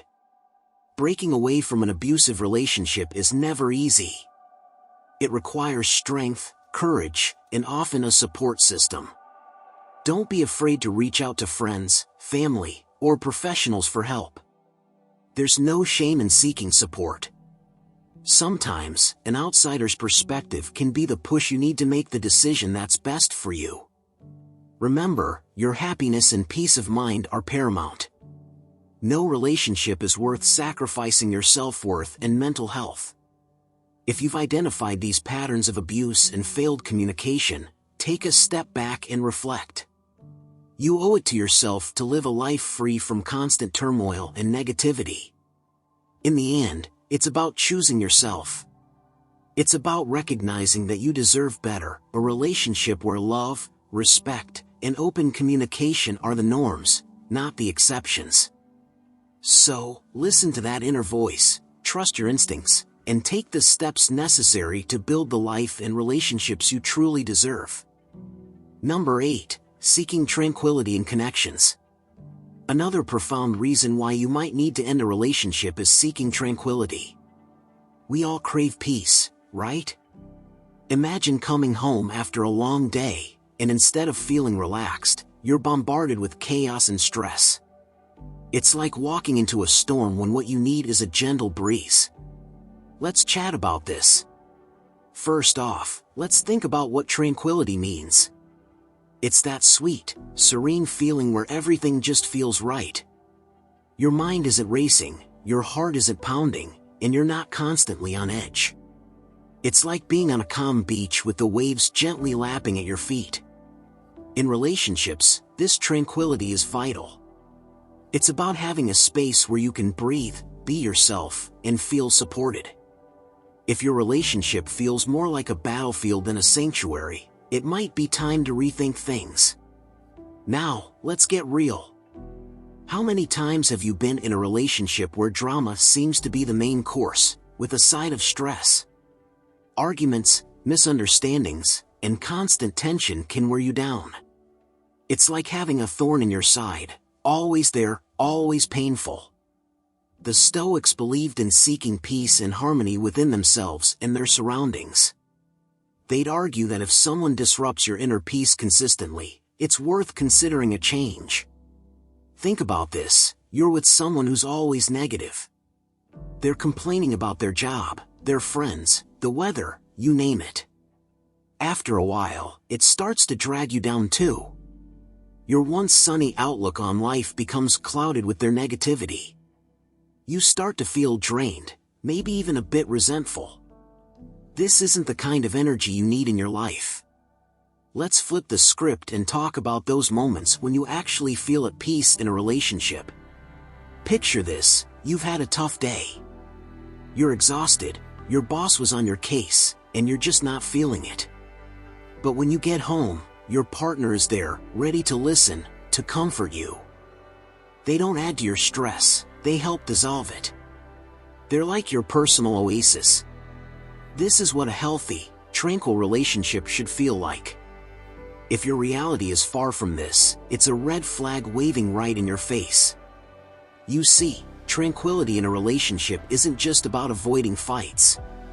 It's about creating a supportive environment where both of you can thrive. It's about feeling understood and valued. When your partner truly listens to you, respects your feelings, and supports your growth, that's where tranquility blooms. But if you're constantly feeling unheard or disrespected, it's like trying to plant flowers in a desert. It just doesn't work. Let's talk about the impact of a tranquil relationship on your overall well-being. When you're in a peaceful relationship, it reflects in every aspect of your life. Your stress levels go down, your mood improves, and you start to enjoy life more. On the flip side, a tumultuous relationship can wreak havoc on your mental and physical health. You might find yourself anxious, depressed, or even physically ill. Your body and mind are telling you that something's off. A tranquil relationship also fosters personal growth. When you're not constantly dealing with drama, you have the mental space to pursue your passions, hobbies, and goals. Your partner should be someone who encourages you to be the best version of yourself, not someone who holds you back. If you're always putting out fires in your relationship, you don't have the energy to focus on what really matters to you. Consider this scenario: you're with someone who's always criticizing you. Nothing you do is ever good enough. Over time, this wears you down. You start doubting yourself, losing confidence. This is the opposite of tranquility. You deserve to be with someone who lifts you up, who sees your worth and helps you see it too.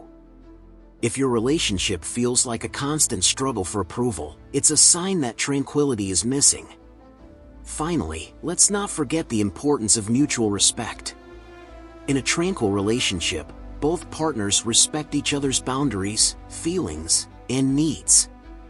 There's no place for manipulation, control, or disrespect. If you feel like you're walking on eggshells, constantly trying to avoid conflict or appease your partner, it's time to take a hard look at the relationship. You deserve peace, not perpetual stress. So, there you have it. Seeking tranquility in your connections is about finding that calm, supportive space where you can truly be yourself and feel at ease.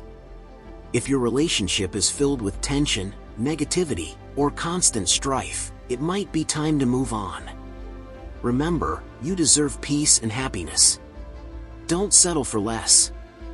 Number 9. Inconsistency with virtue. In the philosophy of Stoicism, virtue is paramount. The Stoics, from Epictetus to Marcus Aurelius, emphasized living a life in accordance with virtue, which encompasses wisdom, courage, justice, and temperance. These principles are not just abstract ideals but practical guidelines for daily living. When we apply these to relationships, they provide profound insights into when it might be necessary to end a relationship. Let's delve deeper into how inconsistency with virtue can be a crucial, albeit lesser known, sign that it's time to move on. To understand why inconsistency with virtue is so significant, we need to grasp the Stoic concept of virtue. For the Stoics, virtue is the highest good and the foundation of a fulfilling life. It is through virtue that we achieve eudaimonia, often translated as flourishing or a state of true happiness. Virtue involves living in harmony with nature and reason, making choices that are morally sound and beneficial to our character. Wisdom, in Stoic terms, is the ability to navigate life's complexities with discernment and insight. In the context of a relationship, wisdom manifests as making thoughtful decisions that foster mutual growth and understanding. If a relationship consistently leads you to make unwise decisions, perhaps due to emotional manipulation, constant conflict, or poor communication, it indicates a misalignment with this cardinal virtue. For example, if you find yourself frequently compromising your values or engaging in harmful behaviors, It's a sign that the relationship is steering you away from wisdom. Courage in Stoicism is not just about facing external dangers but also about confronting uncomfortable truths about ourselves and our circumstances. It takes courage to acknowledge when a relationship is detrimental to our well-being. This might mean recognizing patterns of behavior that are damaging, such as disrespect, dishonesty, or neglect. A Stoic would argue that staying in such a relationship out of fear of being alone or societal pressure is a failure of courage. True courage involves the strength to end a relationship that hinders your moral and personal development, even if it is painful in the short term. Justice, another key virtue, involves treating others with fairness, respect, and dignity. In a healthy relationship, both partners should feel valued and respected. If you find that your relationship is characterized by injustice, be it through unequal power dynamics, lack of mutual respect, or emotional or physical abuse, this is a clear indication that the relationship is not virtuous. Staying in such a relationship means participating in an unjust dynamic, which is contrary to Stoic principles. A relationship should be a partnership of equals, where both individuals uphold each other's dignity and contribute to each other's well-being. Temperance, or moderation, is the virtue that helps us regulate our desires and impulses. It encourages us to avoid excesses and to seek balance in all aspects of life. In relationships, temperance can be seen in how we manage our emotions and actions towards our partner. If a relationship leads to excessive emotional turmoil, such as constant jealousy, anger, or dependency, it reflects a lack of temperance. For a Stoic, maintaining emotional equilibrium is crucial. A relationship that constantly disrupts this balance is a sign that it is not aligned with the virtue of temperance. When evaluating your relationship through the lens of Stoic virtue, ask yourself the following questions. Question number 1. Does this relationship help me make wise decisions? Question number 2. Do I have the courage to face the reality of this relationship? Question number 3. Is this relationship just and fair for both parties? Question number 4. Does this relationship allow me to practice temperance and maintain emotional balance? If the answer to these questions is consistently negative, it may be time to reconsider the relationship. A relationship that does not support your pursuit of virtue is ultimately detrimental to your growth and well-being. Ending such a relationship is not a failure but an act of self-respect and alignment with your highest values. Inconsistency with virtue is a profound sign that a relationship may no longer be serving your best interests. By adhering to the Stoic principles of wisdom, courage, justice, and temperance, you can make decisions that honor your true self and promote a life of flourishing. Remember, a relationship should enhance your journey towards virtue, not hinder it. Ending a relationship that compromises your virtues is a step towards a more authentic and fulfilling life, in true Stoic fashion. Number 10. Lack of mutual growth. Alright, so let's talk about something super important in any relationship: growth. I'm not just talking about growing old together, but actually growing as individuals. Imagine you're in a garden, yes, a garden.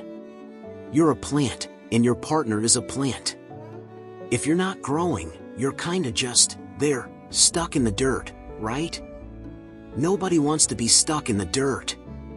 When you're with someone, there should be this mutual effort to push each other to become better versions of yourselves.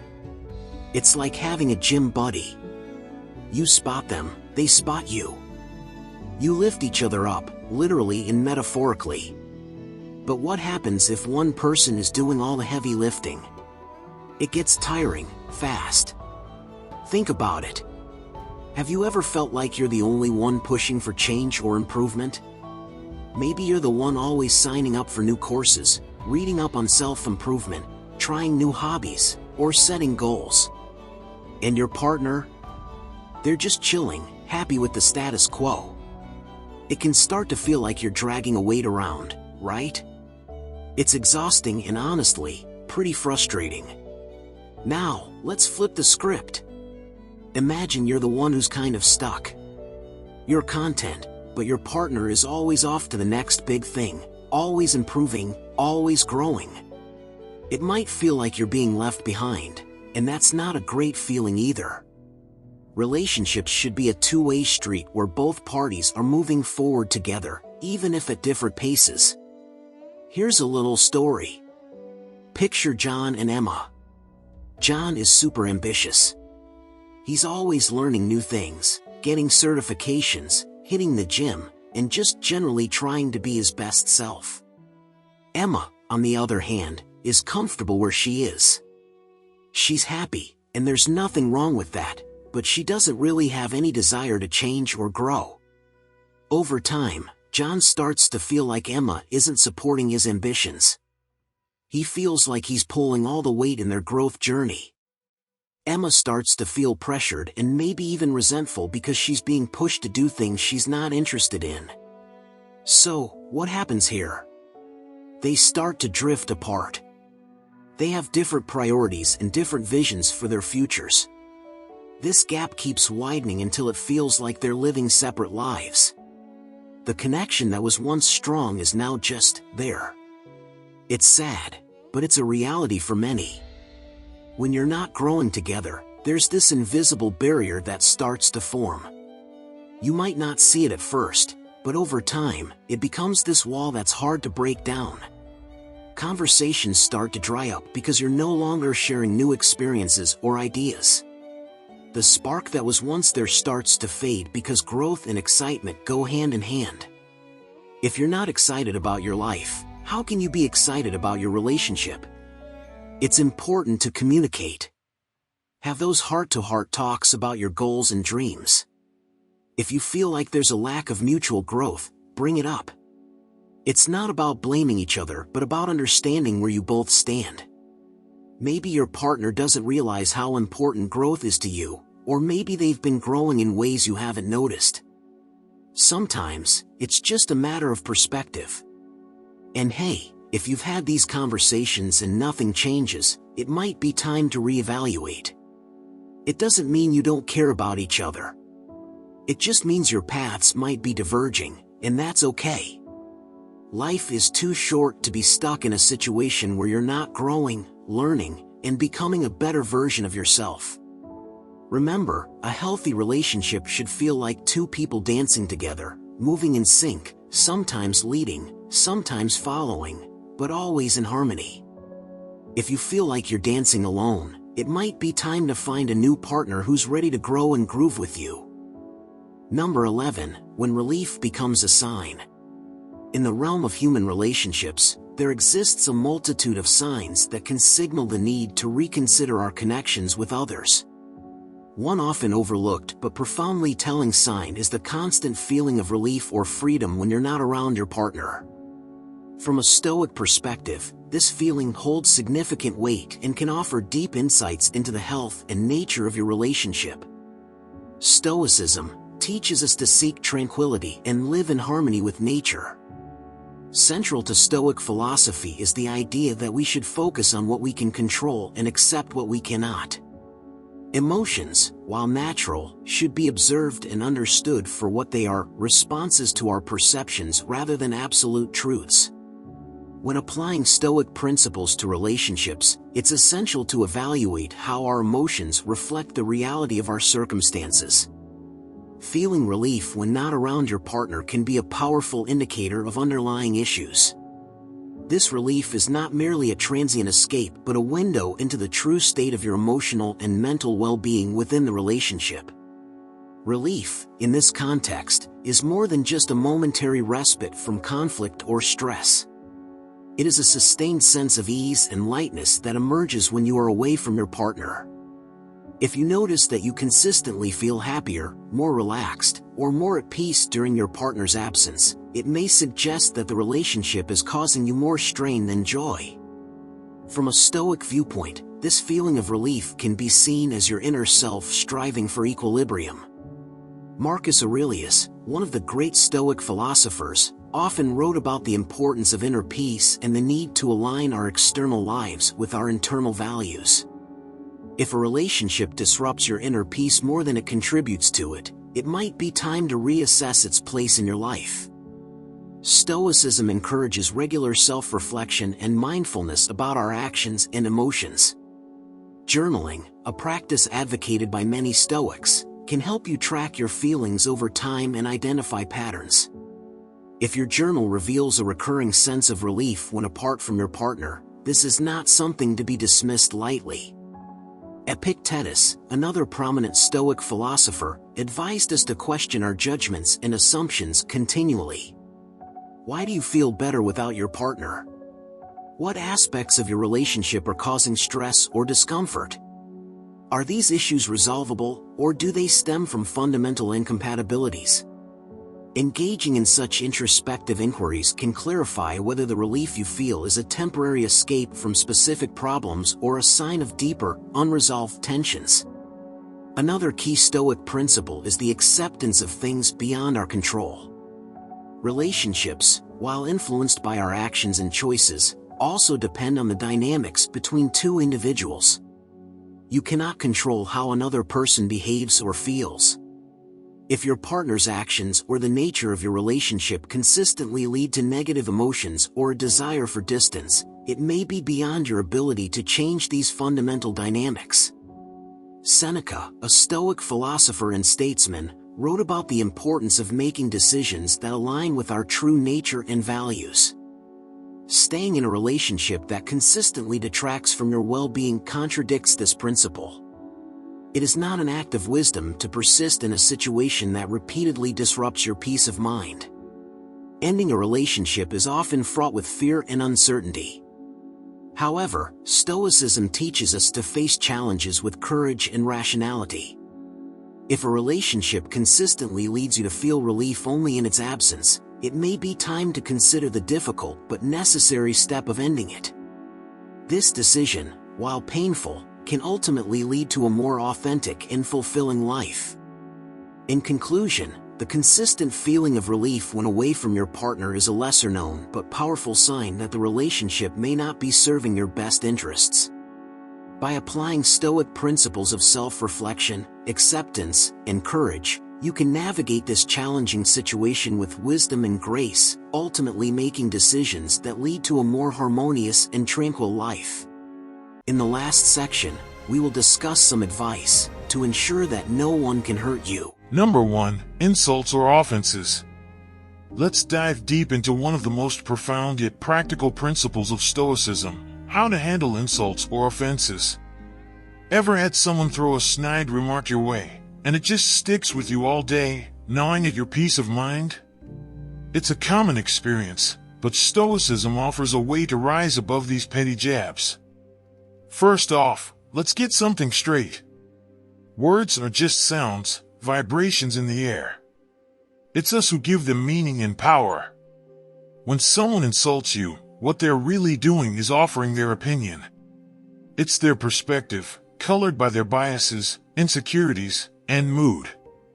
But here's the kicker: you get to choose whether you accept their gift of negativity or not. Imagine you're walking through a marketplace. A vendor offers you something you don't want. You don't have to buy it, right? Similarly, when someone hurls an insult your way, you don't have to accept it. This is a fundamental Stoic idea: you control your reaction. You're the gatekeeper of your peace. Marcus Aurelius, the famous Stoic emperor, put it succinctly: choose not to be harmed, and you won't feel harmed. Don't feel harmed, and you haven't been. Now, let's get real. It's easier said than done, right? You're in the middle of a heated argument, and someone says something hurtful. Your blood boils, and you're ready to snap back. But take a beat, a deep breath. Remember that their words reflect them more than they reflect you. They're revealing their own character, not yours. Epictetus, another Stoic sage, would remind his students, it is not what happens to you, but how you react to it that matters. To make this practical, think about a time someone insulted you. Replay the scenario in your mind. But this time, imagine yourself as a calm observer. The person is angry, their words sharp. Instead of absorbing the insult, you let it bounce off, like a rubber ball hitting a wall. You see their frustration, but you don't let it penetrate your inner peace. You remain composed, almost detached. This isn't about suppressing your feelings, but rather mastering them. You're not ignoring the insult, you're just choosing a different response. One trick is to reframe the insult. Instead of taking it personally, see it as an opportunity to practice patience and resilience. If someone calls you a fool, think to yourself, well, that's their opinion. It doesn't define me. This mental shift can be incredibly empowering. It's like a mental jiu-jitsu move, flipping the negative energy on its head. Also, consider this, people who lash out with insults are often dealing with their own inner turmoil. Maybe they had a rough day, maybe they're insecure, or perhaps they're projecting their own issues onto you. Understanding this can foster empathy. When you see their humanity, it's easier to let their words slide off your back. You realize it's not really about you, it's about them. And here's a wild idea. What if you responded to insults with humor or kindness? Picture this, someone insults you, and instead of getting defensive, you smile and say, "Thanks for your feedback," or "I appreciate your opinion." This disarms the insulter and shows that their words have no hold over you. It's like a superpower, turning potential conflict into a non-issue. Let's not forget, Stoicism is a practice. You won't master it overnight. There will be times when an insult stings more than you'd like. That's okay. The key is to keep practicing, to keep reminding yourself that you have the power to choose your response. Over time, you'll find that insults lose their sting, and you become more centered, more at peace. So next time someone tries to hurt you with their words, remember, you're the master of your mind. Their insult is just noise, and you're the one who decides whether to tune in or tune out. Keep practicing, and watch as your inner strength grows, making you unshakable in the face of negativity. Number 2, hold on to your goals. Next, let's talk about one of the cornerstone principles of Stoicism, holding on to your goals. You know, it's easy to set goals, right? Everyone does it. But sticking to them, now that's the real challenge. Life throws curveballs, distractions pop up, and before you know it, you're miles away from where you wanted to be. But here's the thing, Stoicism isn't just about setting goals, it's about steadfastly sticking to them no matter what. Think about it like this, your goals are like a lighthouse in the distance, guiding you through the stormy seas of life. Sometimes the waves will be rough, and the sky might be dark, but that light, your goals, remains a constant. It's a reminder of where you're heading, no matter how chaotic things get around you. First off, let's be real, life is unpredictable. You might start with a clear vision, but then life happens. Maybe you lose your job, have a falling out with a friend, or face some unexpected health issues. It's tempting to throw your hands up and say, "What's the point?" But this is where the Stoic mindset comes in.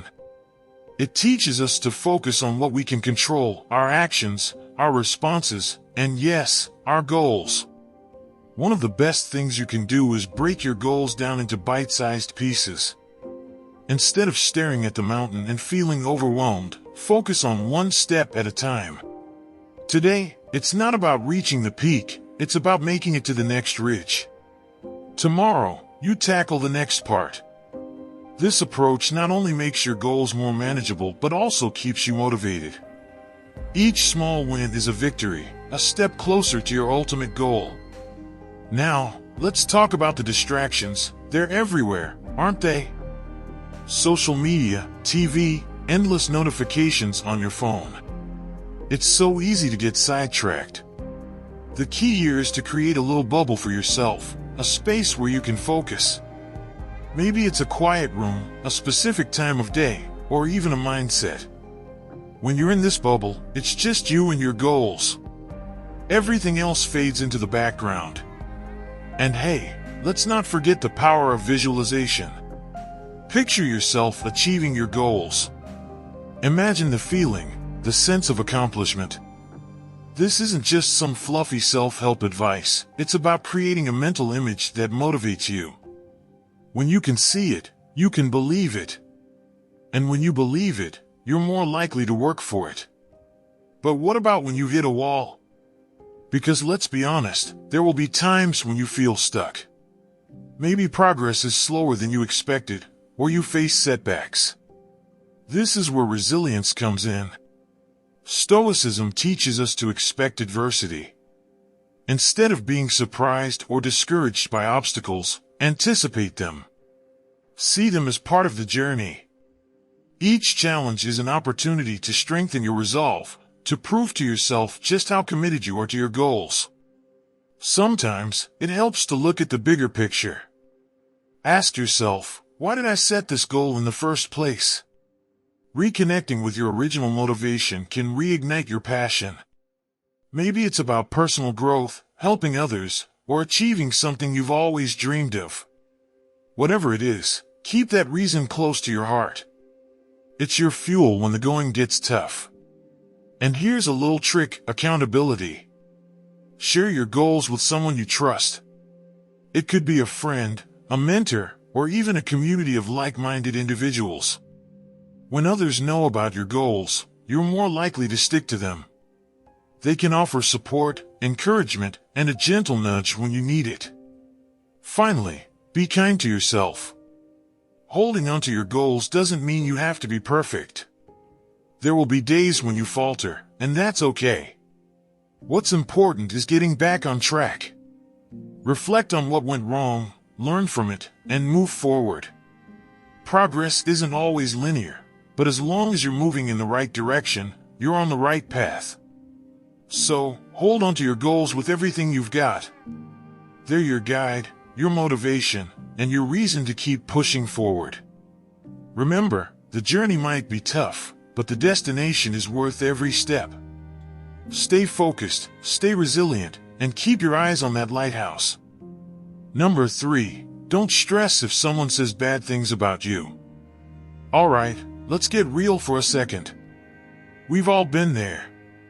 You're going about your day, feeling pretty good about yourself, and then bam! Someone throws shade your way. Maybe it's a snarky comment, a nasty remark, or even a full-on criticism. It hits you like a ton of bricks, and suddenly, your mood plummets. You start questioning everything. But here's the kicker: it doesn't have to be this way. Seriously. First off, let's get one thing straight: people are going to talk. It's just a fact of life. Some folks just can't resist the urge to share their opinions, no matter how misguided or unkind they might be. But why should their words have power over you?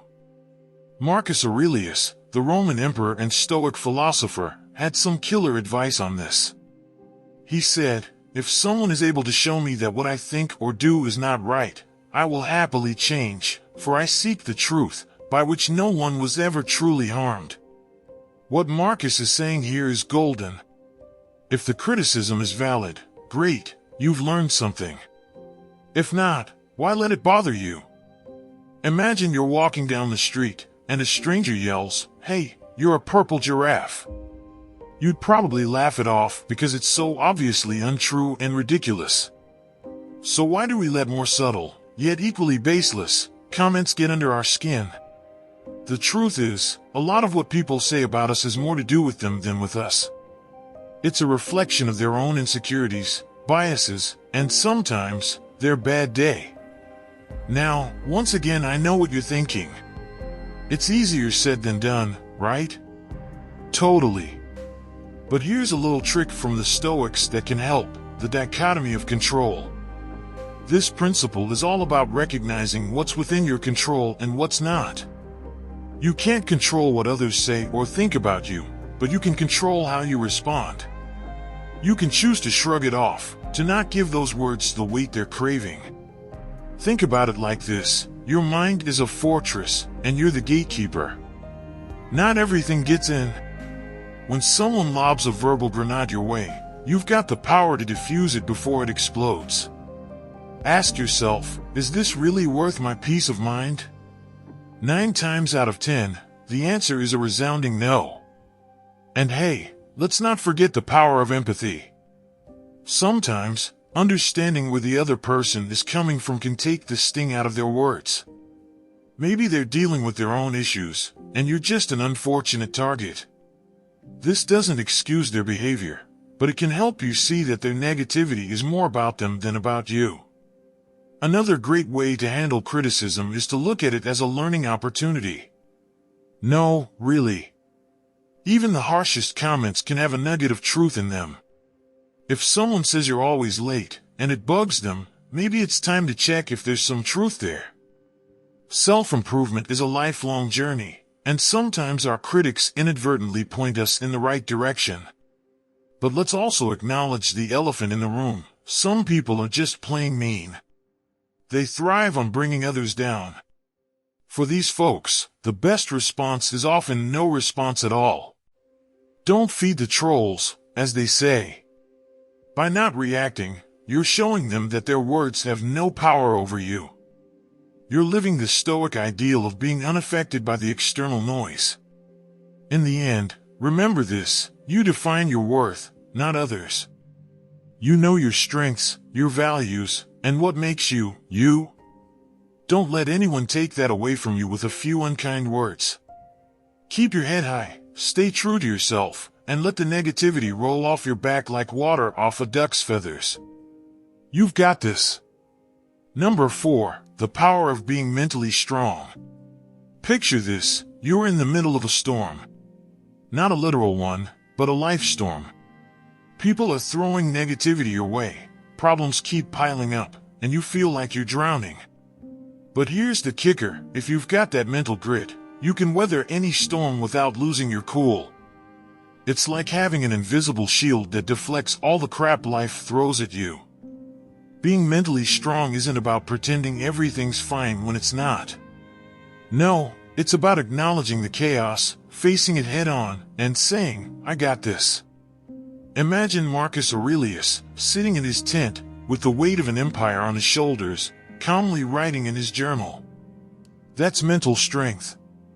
He didn't shy away from the pressures. He faced them, embraced them, and came out stronger. Now, how do we get there? It starts with self-awareness. You need to know your strengths and weaknesses, your triggers, and your limits. It's like being an army general planning for battle. You can't win if you don't know your own troops. So, take a moment to reflect. What pushes your buttons? What makes you feel invincible?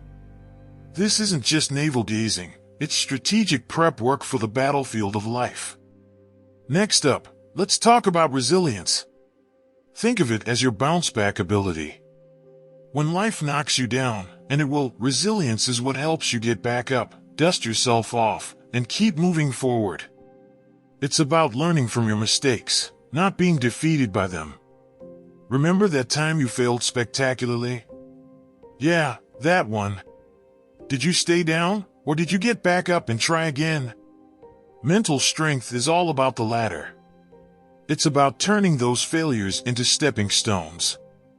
And hey, don't underestimate the power of a positive mindset.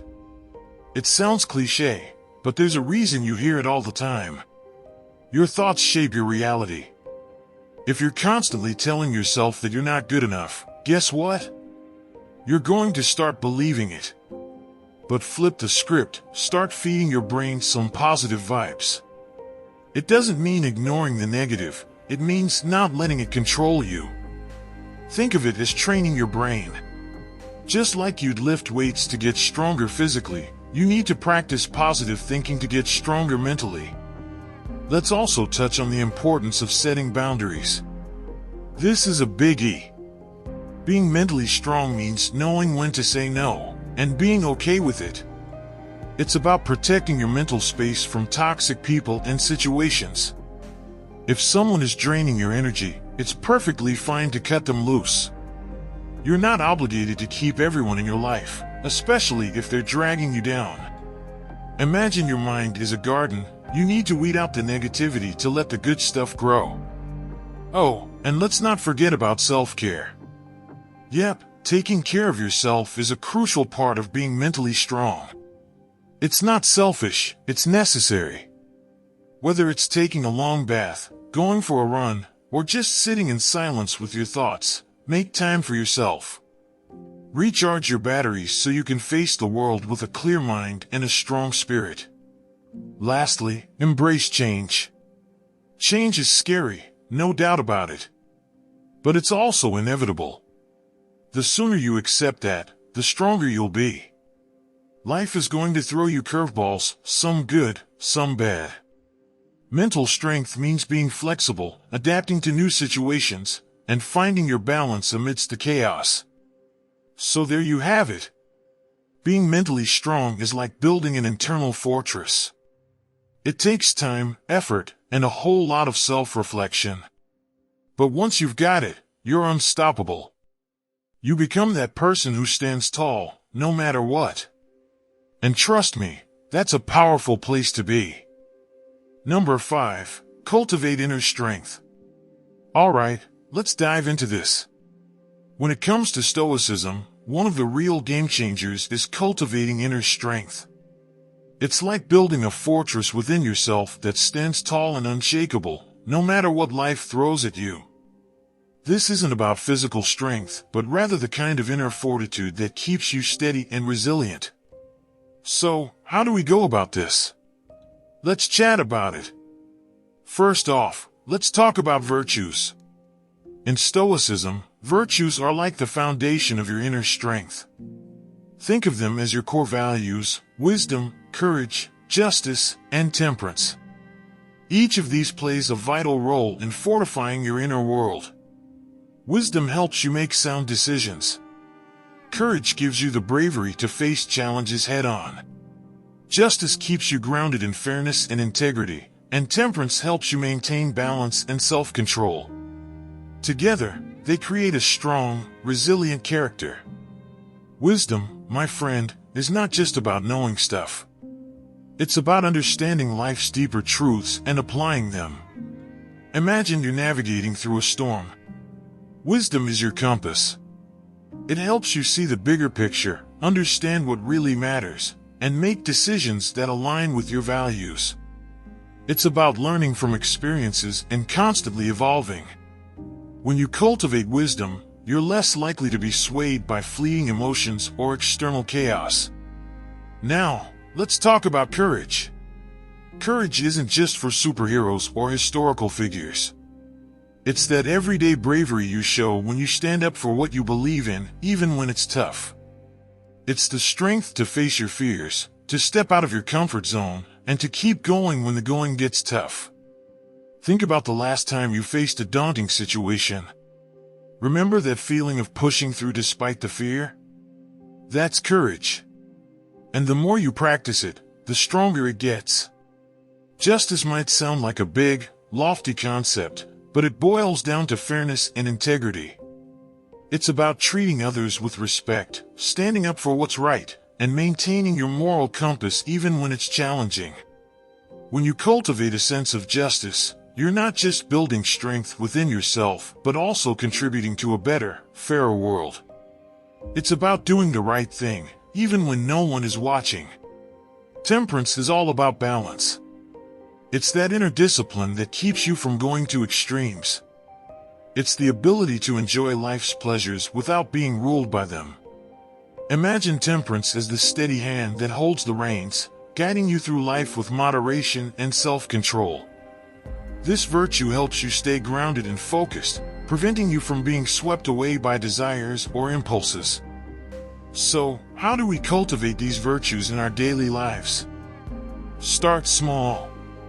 Practice mindfulness and self-reflection. Take a few moments each day to check in with yourself. Are your actions aligning with your values? Are you facing your fears with courage? Are you treating others fairly and maintaining balance in your life?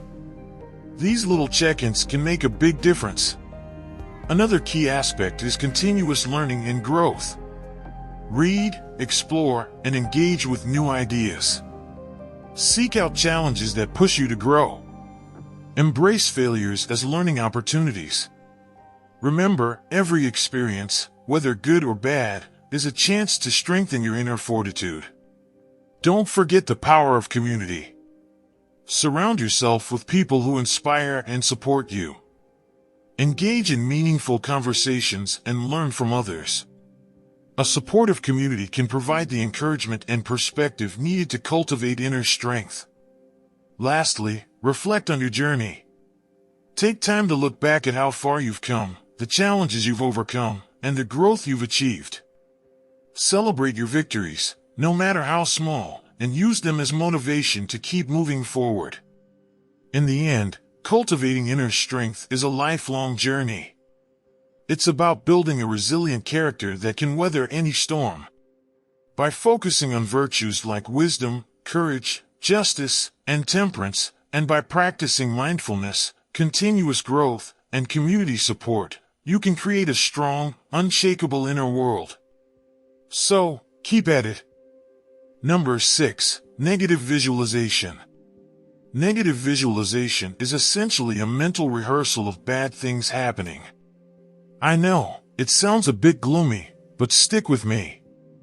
The idea isn't to make yourself miserable by thinking about all the terrible things that could happen. Instead, it's about mentally preparing yourself so that when something does go wrong, you're not caught off guard. Let's break it down. You start by taking a few moments each day to imagine losing something you value.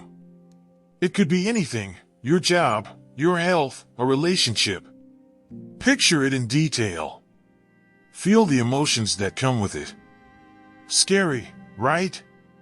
But here's the twist. By doing this regularly, you become less attached to these things. You start to appreciate them more because you realize they aren't guaranteed. And if the worst does happen, you're already somewhat prepared for it. Think about it like this. Athletes train for years to perform in the big game. They don't just practice the easy parts, they prepare for the tough moments, the obstacles, the failures. Negative visualization is mental training for life. By confronting potential hardships in your mind, you build resilience. You develop a mindset that can handle whatever comes your way with grace and composure. Now, let me share a personal anecdote to illustrate this. A few years ago, I went through a rough patch where everything seemed to be going wrong. My job was stressful, I was dealing with health issues, and my relationships were strained. It felt like the universe had it out for me. During this time, I stumbled upon the concept of negative visualization. I decided to give it a shot, even though it felt weird at first. I started small. Each morning, I'd take a few minutes to imagine losing something minor, like my morning coffee spilling. I'd picture the mess, the frustration, the inconvenience. Then I'd move on to bigger things. Losing my job, my health taking a turn for the worse, falling out with friends. It wasn't fun, but it did something incredible. It shifted my perspective. Instead of fearing these losses, I started to see them as part of life. When smaller setbacks did happen, I was less rattled. I could take a deep breath and move on. The beauty of negative visualization is that it doesn't make you a pessimist. On the contrary, it helps you appreciate what you have. When you imagine losing something, you start to value it more. You become more present, more grateful. It's a powerful antidote to taking things for granted. Let's not forget, though, that this practice is just one part of a broader Stoic approach to life. It works best when combined with other principles like focusing on what you can control, accepting what you can't, and cultivating an attitude of gratitude. It's all interconnected. In the end, negative visualization is about balance. It's about facing the harsh realities of life while still finding joy and meaning in the present moment. It's a reminder that nothing is permanent, and that's okay. By preparing for the worst, we can truly appreciate the best. So, give it a try. Next time you're enjoying a quiet moment or relishing in a small victory, take a second to imagine it slipping away. It might just make you savor it all the more. Number 7. Don't think about living in shame. let's talk about something that eats away at us all: shame. It's a sneaky little thing, creeping up when you least expect it, making you doubt yourself, your worth, your choices. But here's the kicker: shame only has as much power as you give it. That's where the Stoics come in, offering some rock-solid advice. Don't think about living in shame. Easier said than done, right? Let's break it down and make it real. Imagine you're at a party, and you say something stupid. We've all been there. Your face goes red, your palms get sweaty, and you just want the ground to swallow you up. The next day, that moment replays in your mind over and over, like a broken record. You start thinking, what must they think of me? That's shame talking. It loves to play the highlight reel of your mistakes.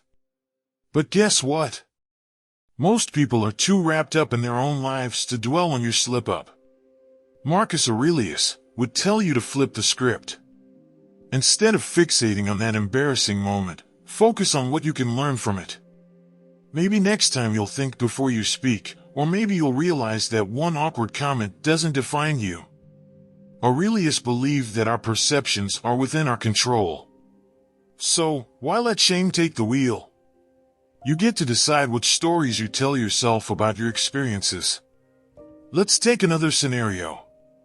Maybe you failed at something big, like a job interview or a project at work. It's easy to spiral, thinking that failure means you're not good enough. But here's the Stoic twist: failure is just feedback. It's not a reflection of your worth.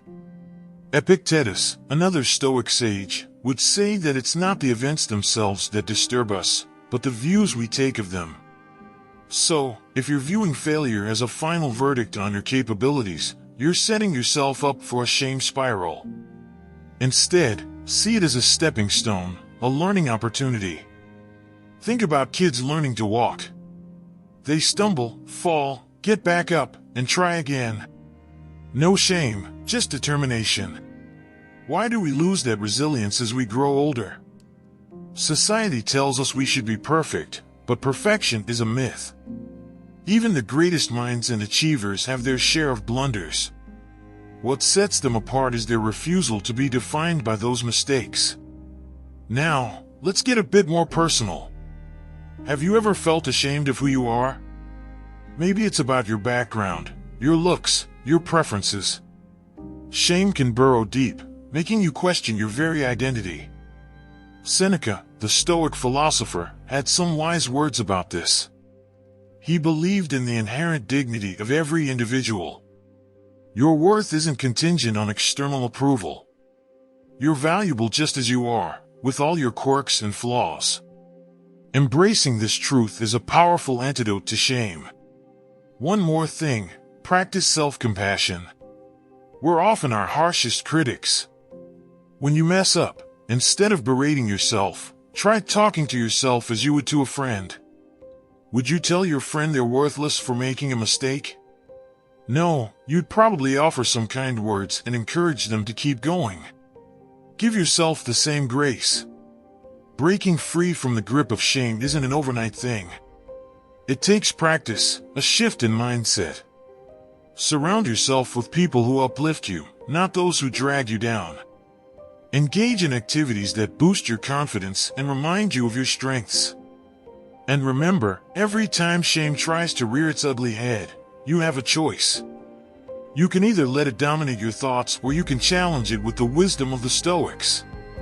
In the end, living without shame is about reclaiming your narrative. It's about recognizing that everyone has their moments of doubt and embarrassment. What matters is not letting those moments define you. So, take a deep breath, stand tall, and remember, you are more than your mistakes, and you have the power to live unburdened by shame. Number 8. By exercising self-control, one can transform an insult into an offense.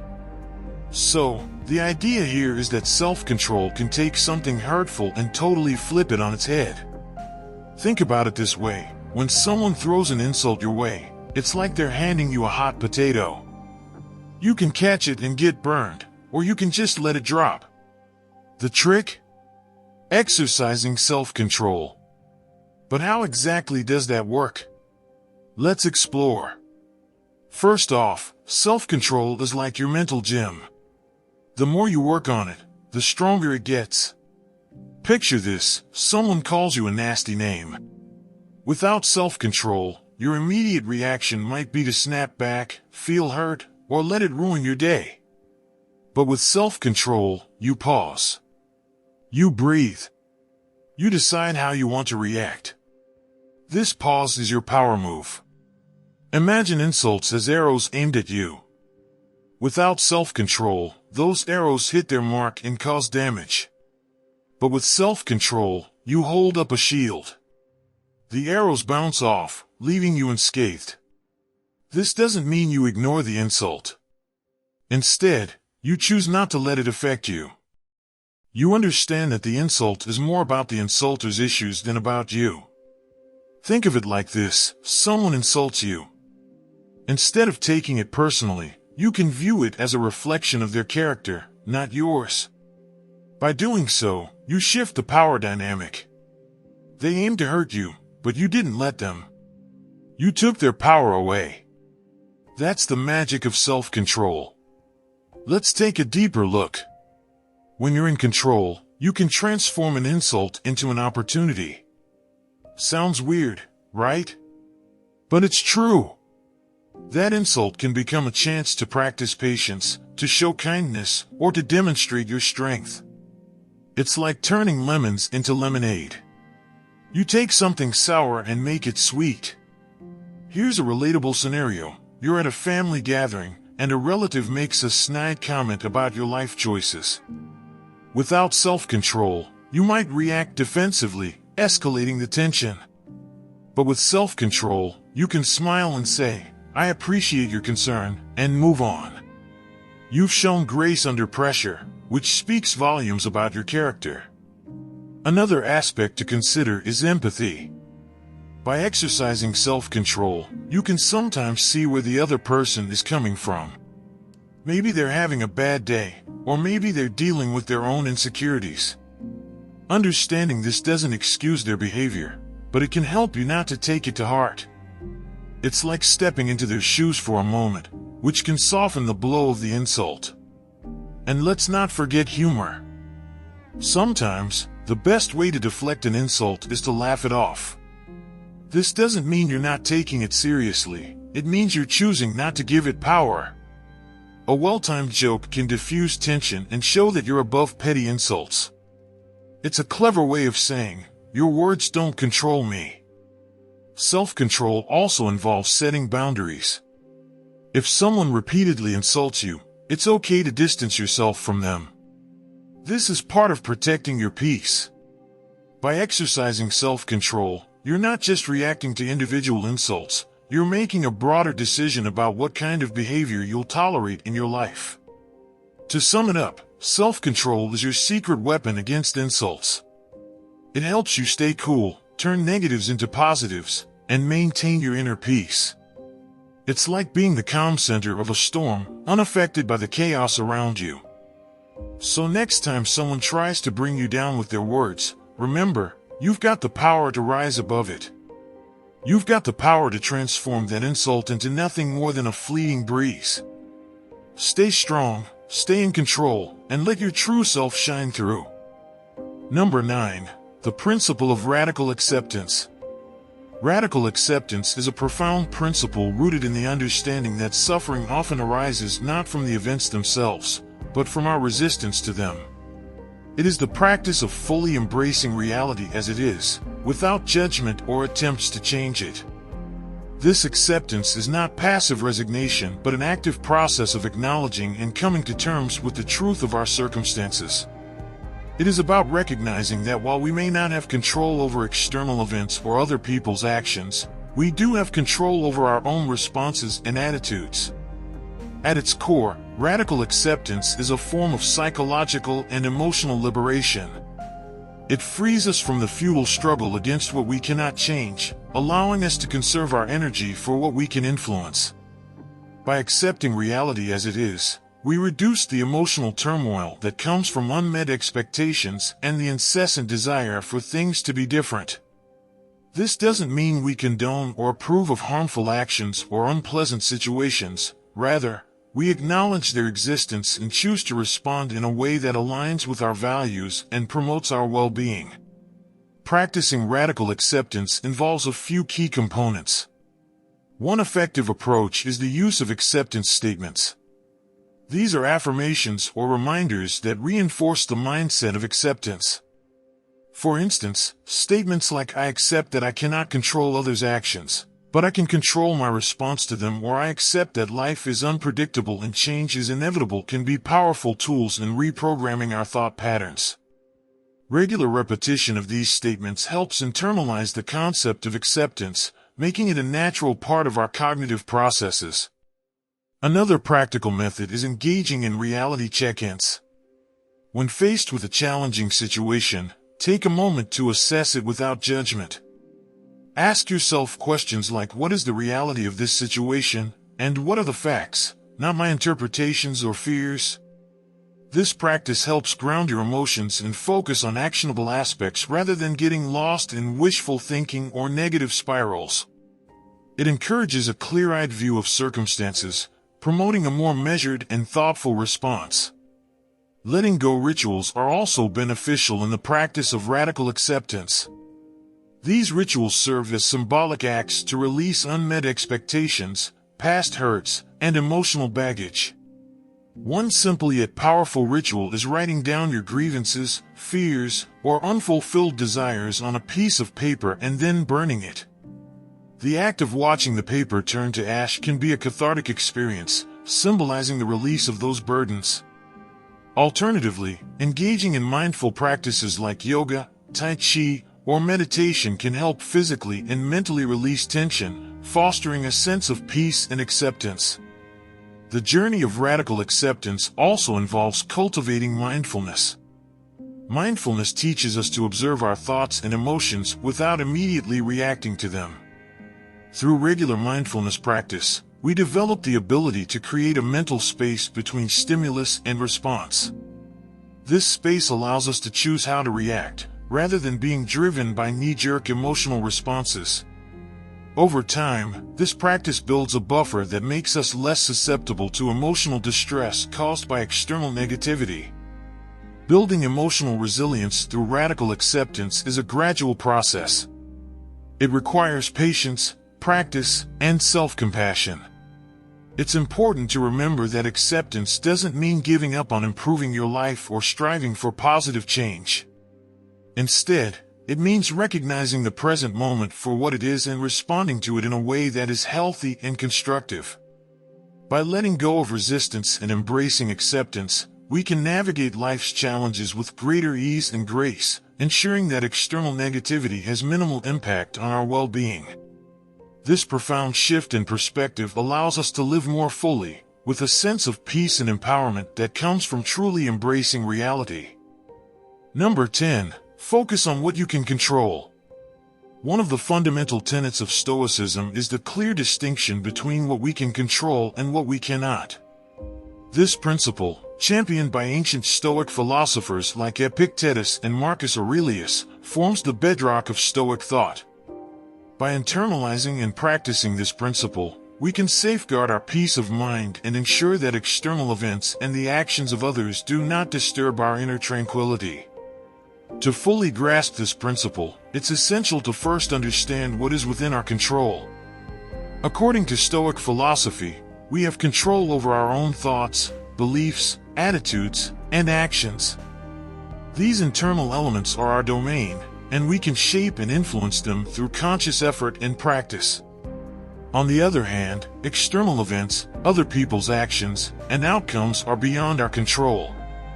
These externalities are part of the vast and unpredictable world in which we live. Applying this principle in daily life involves a shift in mindset. Instead of reacting emotionally to external events or the behavior of others, we learn to respond thoughtfully. For instance, if someone criticizes us unfairly, rather than becoming defensive or upset, we can choose to focus on our response. We can control how we interpret the criticism, how we feel about it, and how we choose to respond. By doing so, we maintain our inner peace and avoid unnecessary emotional turmoil. Focusing on what we can control builds resilience. Life is full of unexpected challenges and setbacks. By directing our energy toward what we can influence, our attitudes, our efforts, and our responses, we become more adaptable and resilient. We are less likely to be thrown off course by external events because we are anchored in our own internal stability. A key aspect of this principle is letting go of attachment to specific outcomes.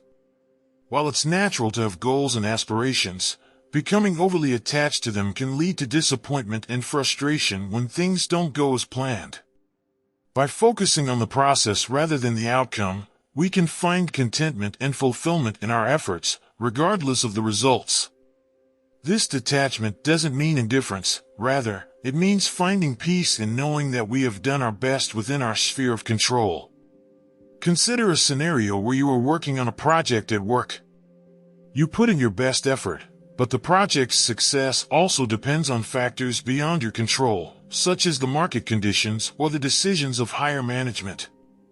By focusing on what you can control, your dedication, your quality of work, your attitude, you can take pride in your contribution, regardless of the project's final outcome.